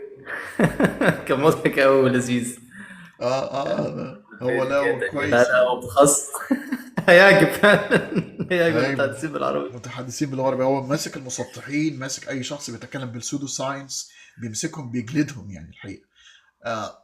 ما بي ما بي يعني الحقيقة يعني بيديهم، بس يعني بعتقد هو عنيف، يعني بالنسبة لي شوية عنيف يعني. شوفوا مناظرته مع جيمس تور، مسك الراجل، راجل عجوز، مسح بيه البلاط. فانا صعب لا، عليا هو من والله. ناحية عنيف فهو عنيف. لا، من ناحية عنيف فهو عنيف. اه هو في العنف عنيف. انا انا لسه اشوفه كان بيتكلم مع جوردن بيترسون ولا حاجة. لا بقول جوردن لك تحت. بيترسون. لا هيعصبني جوردن بيترسون انه بيلعب بالكلام. ده راجل، مش ده راجل بيلعب ده قعدوا مع قرآني. الجماعه، ده يقعد مع الدهريه والمتكلمين، ده يمشي معاهم. مع القرآنيين. والدهريه ولا ايه خالص. يعني ماذا تقصد بواجب الوجود و... واجد الوجوب لا بالظبط. لا، ده جوردن ده ما تعرفش تبدأ معاه يعني ما تعرفش تبدأ معاه conversation وتكمل على نفس المسلمات. What do you mean by God? What do you mean by God? يلا do you مش believe in God? هتخلص. It depends on what you mean by God. يعني ايه ده؟ ما تقول are you Christian؟ واحد بيقول له ده عنده المناظرة اسمها a Christian takes on 20 atheists or something، بيحطوا، فهو في النص في حلقة كده فيها ناس، عارف شفتها الديبيت دي. ده. فواحد يا بيقول له are you Christian؟ قال له قعد يلف ويدور، فقال له انت اسم التايتل بتاع الديبيت اسمه a Christian debating 20 atheists، انت كريستيان ولا لا؟ مش عايز يرد. حاجة غريبة. هو يعني وبص، يعني بيفكك الامور بدون حاجه للتفكيك. يعني اوقات ان احنا نفكك الامور يعني نحلل المعنى بيكون مفيد، لكن هو ما بيستخدمش الطريقه دي. لا، هو فعلا بدون اي فائده يعني. على العموم بس بيعقد اي وفق حاجة. يعني. بيعقد اي حاجة، يعني بالظبط، اي بدون حاجة، حاجه اي للتعقيد. سؤال بسيط جدا عاوز يخليك ان انت تحس ان انت سألت سؤال، يعني مثلا ما هو معنى الحياة، يعني سؤال عادي. لو سمحت الساعة يعني كام يا هو ريس؟ هو ما في. هو بيميل للاستعراض اكتر من الموضوعيه. اتفق. الاستعراض و يا ده بعيد عن العوضي، الاستعراض. العوضي بتاع كندا. ما هي دي والله دي ما هي دلوقتي تفكرنيش بقى. هي دي بيرسونا. هي ما هو الراجل دي بيرسونا، يعني دي شخصية تمثيلية. واعتقد العوضي ما كانش بالشكل ده، ولا كان مجنون ولا نيلة. هو عارف من اين تؤكل الكتف بصراحة، لان انا شفت ليه فيديوهات بيتكلم عادي جدا. وانا هو وقال، حتى قال واحد بيسأله بيقول له انت بتقول كلام، بيقولوا الناس كلامك كلام فارغ وبتضحك على الناس. قال له بضحك على الناس، ما انا عبيط لو لقيت ناس يستحقوا انهم يضحك عليهم وانا ما اضحكش عليهم. تخيل. ففي ناس رايحه للمنطقه البراجماتيه. انت عندك ناس، في شخصيات على التيك توك موجوده، هو بيصدر شخصيه معينه، بيرسونا، كاركتر كده. الكاركتر ده بيجذب للناس، controversial، الناس بتتخانق عليه فبتتفرج، فبيشد الزبائن. بس شخصيه بالظبط. يعني في ناس بتبقى اوبليفيوس تماما من موضوع الكونتروفيرسي ده، بس مش يعني يعني كتير جدا من اللي عارفين ان كيف يخلقوا الكونتروفيرسي بيستخدموها بشكل سلبي. يعني هم وفي بيستخدموها فرق بشكل ما سلبي. بين في فرق ما بين الاوثنتيك كونتروفيرشال، يعني في شخص فعلا هو فعلا طبيعته كده واراءه كده، هتلاقيها بتطلع في الشخص اللي هو كونتروفيرشال طول الوقت تعرف انها بيرسونا. او تيف ده واحد منهم. يعني برنس اوثنتيك. ليه برنس تلاقيه بتتكلم معاه بشكل عادي جدا، بشكل عادي جدا، وفجأة يروح ده فقعك مفاجأة فهو ده الاوثنتيك. مرة واحدة يسيب لك الدين. فجأة يا بيرفكت اكزامبل برنس. طيب انا ابتدي. خلاص هنهي كده يا جماعه. متشكر جدا. فاللقاء ده هيكون الساعه 3 بعد الظهر بتوقيتي انا، يعني 8 صباحا بتوقيت القاهره. بتثبت على اليوتيوب. اللقاء اللي انتوا شفتوه دلوقتي هيروح على هو يا هاني معلش، دكتور بافلوف كان ليك سؤال. حضرتك يا دكتور بافلوف كان ليك سؤال.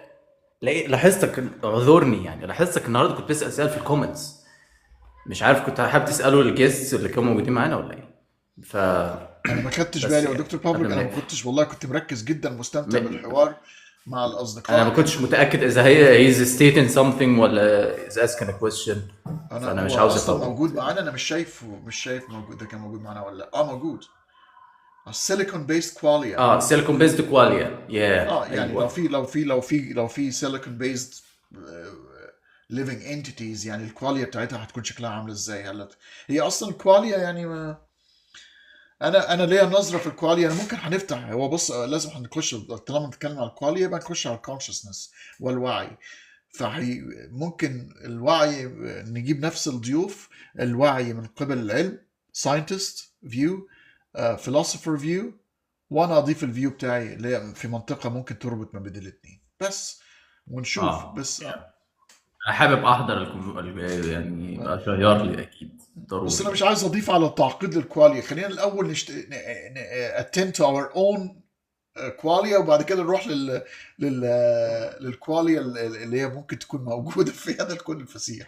هو حسب علم يعني نو ساينتفك بروف ان السيليكون بيست اللي عندها كواليا حتى الان يعني، ولا ايه؟ واصلا لا، مش مشكله ان في سيليكون، المشكله ان احنا اصلا نثبت ان في سيليكون بيزد ليفينج انتيتيز وبعد كده نشوف اذا كان عندها كواليا ولا لا. عامل زي فاكر محمد صبحي في مسرحيه الجوكر لما بيقول له لم التعابين العاوي، لم التعابين يا ابني، لم التعابين. فراح محمود العاوي مسرك قال له هي فين التعابين؟ فين التعابين؟ قال له هو فين الضابط؟ لانه كان في واحد ضابط بيقول له لم التعابين يا ابني. فايه انت بتتخيل حاجه وتبني على التخيل تخيل اضافي. فالاول اتاكد من البدايه هل فعلا في silicon based living entities، وبعد كده do they have consciousness and what consciousness seems like، يعني كيف يبدو لهم هذا الconsciousness من خلال السيليكون based quality. هاني انا فهمتها بشكل مختلف شويه. هو يمكن انا فهمتها سيليكون من سيليكون فالي. فهو يمكن السؤال عن الاي اي انتليجنس والكمبيوتر انتليجنس. سيليكون بيز انا فهمتها كده يعني، ممكن تتاكد منها. يعني AI كواليا يعني. بالظبط. هو تقريبا السؤال بتاعه حوالين هل ممكن يكون AI كواليا او كده. بالظبط. سيليكون اوكي، ده قصة تانية. should there be any differences between carbon based and silicon based? Does it have to be alive? اوكي، لا واضح ان هو شوف التكملة بتاعته، واضح ان هو بيتكلم عن اللايف، اللي هو السيليكون بيز لايف. شايف التعليق؟ اوكي تمام. بس داخل الكونفرسيشن مع الاي اي، داخل الكونفرسيشن هل الكونشسنس ده بيبقى فيه كريتيكال ماس، يحصل تعقد معين لاي سيستم لاي نظام فينشأ.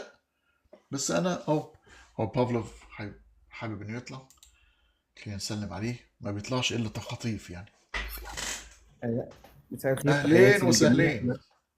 للجميع. حبايبي كلكم. انا مش هتكلم كتير، انا عارف انك عايز تمشي، انا بس بوضح يعني.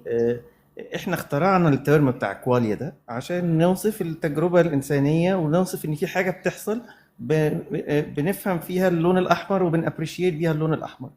طيب ما هو برضو في حاجة جوه السيليكون، ما بين قوسين السيليكون مايند ده اللي هو الاي اي، في جواه بروسيس تانية بيابريشيت بيها اللون الأحمر بشكله هو الخاص. يعني هل ليه ما نقولش على ان دي this is another form of qualia برضو؟ هو ده سؤال. هو مش لازم يكون هو conceive، حتى مش لازم appreciate conceive of the color red. ولو كان مثلا a living being that cannot conceive colors for whatever reason، يعني color blind، لأنها not necessary to its survival. ايه المشكلة؟ they conceive other things necessary to their survival. بس المهم they conceive of something، صح؟ whatever that thing is. تمام. هو المقصود ان السبجكتيف اكسبيرينس. ايوه. هو الاي اي عنده a form of subjective experience in its own terms in zeros and ones. احنا عندنا باكشن بوتنشال وصوديوم بوتاسيوم بامب في النيرف فايبرز بتاعتنا، لكن في الاي اي برين عنده zeros and ones. So but both are ما بين قوسين a subjective experience. هو انا اعتقد الدكتور بافلوف يقصد حاجه هاني، يمكن يعني اللي حسب فهمي، هو منذ ان اصبح الاي اي يعني سيلف اوتونوموس، يعني عنده قدره على اتخاذ القرار بنفسه، تمام، عنده قدره على التصرف ذاتيا. فمن هنا خلاص هو نقدر نقول كده انه في كاركتر موجوده، والتصرفات اللي بيستخدمها دي قد تكون لها يعني كواليا بقى، يعني ديب، يعني قد يكون لها مفهوم اعمق. هل فهمي ده صح يا دكتور بافلو؟ ايوه. ونقدر نقول ساعتها انه yes it is conscious لو على حسب تعريفنا للكونشسنس. هقول لك المشكله فين. أوكي. المشكله ان دايما بيكون في pattern of behavior associated with conscious beings. يعني مثلا في البانسايكيزم بيقول لك ان في consciousness في كل حاجه، يعني قطعه الحجر فيها consciousness. ده في البانسايكيزم، بس بترفض في المجمل العام. ليه؟ لان بيقول لك I cannot see a behavior that support the behavior of a conscious being. How do I know that you're conscious? Because that was by design. That was by design يا هاني. That was by design. يعني by design ال AI machine مش محطوط فيها emotions عشان by design that would cause problems. مش محطوط فيها unconscious اللي هو بيcontrol most of our behavior عشان it would cause so many bugs also known as mental illness. فاهم ازاي؟ ف by design it was stripped from so many human qualities intentionally. يعني انت بتتكلم على artificial selection، يعني implanted consciousness as an artificial selection. احنا بس الconsciousness الفرق بتاعنا ما بينهم وما بينهم هم ان هو هيبقى artificially implanted، واحنا evolve through natural selection. بس ده الفرق. هو الطريقة اللي بيجنريت بيها الانسر بتاعته هو صحيح predictive ماشين، بس البريدكتيف ماشين دي it predicts the answer الكوريكت انسر اللي هيجاوبني بيها الجي بي تي بنفس الطريقة اللي التشايلد اتعلم بيها من اهله ازاي يبريدكت الجود انسر اللي يجاوب بيها اهله لما يسألوه سؤال. it was the exact same way، بس الفرق ان هو اسرع شوية. اتعلمهم على large data set، اوكي، بينما الطفل يحتاج كام سنة على بال ما يعرف ياخد enough vocab. What لكن what about the feeling of pain and joy? by design انت by design ال AI was strict from so many things by design intentionally. يعني ما ينفعش ان انا احط فيه انا ممكن ان انا اديزاين programmatically a process to mimic human love. Yes, we can do that programmatically, but that would cause so many problems that wouldn't be practical. وethical كمان، يعني هدخل كمان لسه كائنات تعاني مش كفايه. Exactly. وعشان اقرب اكتر من الهيومن بيهيفير لازم ادخل السب كونشس، وساعتها طالما دخلت سب كونشس هيبقى فيه mental health problems، وهيبقى عنده depression، وهيجي له anxiety، وهيجي له so many problems. وممكن يحصل لك بقى فري رايدرز ويطلع لك منهم شويه مجرمين، ما هو بيبقى خلاص ما فري تشويس مثلا اه مثلا اه مشكله كبيره. لا قصه انا متفق معاك تماما. الفرق بقى ايه؟ انها هتكون implanted، بس ما انت لما تحطها وتقول ان احنا we don't have free will و everything that seems to be a free choice of ours is predicated on older things that we had no choice of. plus the زائد ان احنا ممكن نكون فعلا عايشين في السيميوليشن، والروبوتات اللي احنا بنتكلم عليها دي وانها الكونشسنس ما عملولهاش امبلانتيشن، انها ممكن تكون حدثت بالفعل واحنا نتاج الحاجات اللي انت بتتكلم عليها بس في المستقبل. I'm still not buying موضوع السيميليشن ده. لسه مش مقتنع بيه.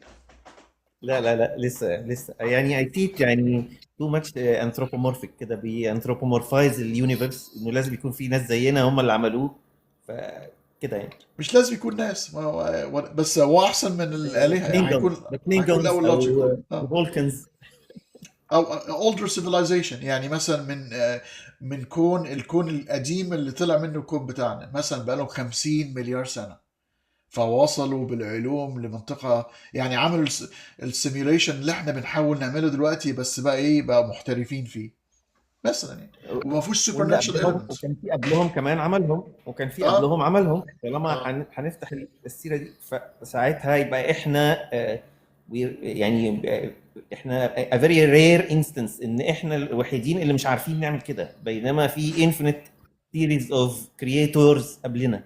نيل ديجراس تايسون قال لك حاجه من الاثنين: يا اما احنا البيز رياليتي، يا احنا الناس الرقم واحد اللي في اول الصف اللي بتحاول تعمل كده، او احنا في المنطقه الاخيره خالص، اللي هي ان كل مجموعه انسانيه او مجموعه كائنات حيه عشان تصل لهذه التكنولوجي ما بيحصلش انستنتينيوس، بتاخد فتره من الزمن وبعد كده انت توصل لها، تعمل سيميوليشن وبعد كده يعمل سيميوليشن، يعني في learning too phase. good to be true. بس مش احسن من شق البحر والتعابين والكلام ده؟ هو ما فيش فرق على فكره، يعني الكرياتورز بتوعنا بتوع اللي عملوا السيميليشنز اكيد بيعرفوا يشقوا البحر هم كمان يعني. بس ده مش مهتم بقى ان انت بتعمل ايه في غرفتك بالليل وانت قاعد على الكمبيوتر، ده مش مهتم. اكيد اكيد. ماشي يا حبيبي دكتور بافلو، متشكر جدا جدا على قدومك، انا عارف ان انت تكون مشغول. واحمد حبايبي، الله يخليك، متشكر قوي. دكتور طيب بافل. متشكر قوي يا جماعه. طيب يبقى زي ما قلت بكره الساعه 8 صباحا بتوقيت القاهره، 3 بتوقيت عندي انا، 3 بعد الظهر، ديف فارينا، ولقاء اسمه The Pursuit of Knowledge او البحث عن المعرفه، A Modern Critique of Epistemology. ده السبتايتل بتاع الموضوع. يعني هنخش فيه في كيف بقى ان احنا نعرف، ونظريات المؤامره والفاكسين وعالم السحالي اللي بيحكم العالم، والأقزام اللي بيحرسوا منطقة أطراف الأرض عشان الناس ما تكتشفش إنها مسطحة. هنخوض في كل هذه الأشياء اللي انتوا بتحبوها يا جماعة and more. شوفكم على خير. كنتم مع هاني سليم وقناة Critical Faculty. It's on YouTube. أيوة هيكون على اليوتيوب موجود دلوقتي. لو تخشوا على قناة اليوتيوب هتلاقوها مثبتة، تقدروا تعملوا لها يعني لايك او فولو او نوتيفاي، بحيث انها لما تطلع لايف تبتدوا تتفرجوا عليها. والتسجيل هيكون موجود، وبعد التسجيل بيكون في السبتايتل او الترجمة عشان الناس اللي هي لا تتقن اللغة الإنجليزية تقدر يعني تشوف المحتوى باللغة العربية. متشكر جدا لكم يا جماعة، وأتمنى لكم كلكم يوم جمعة سعيد.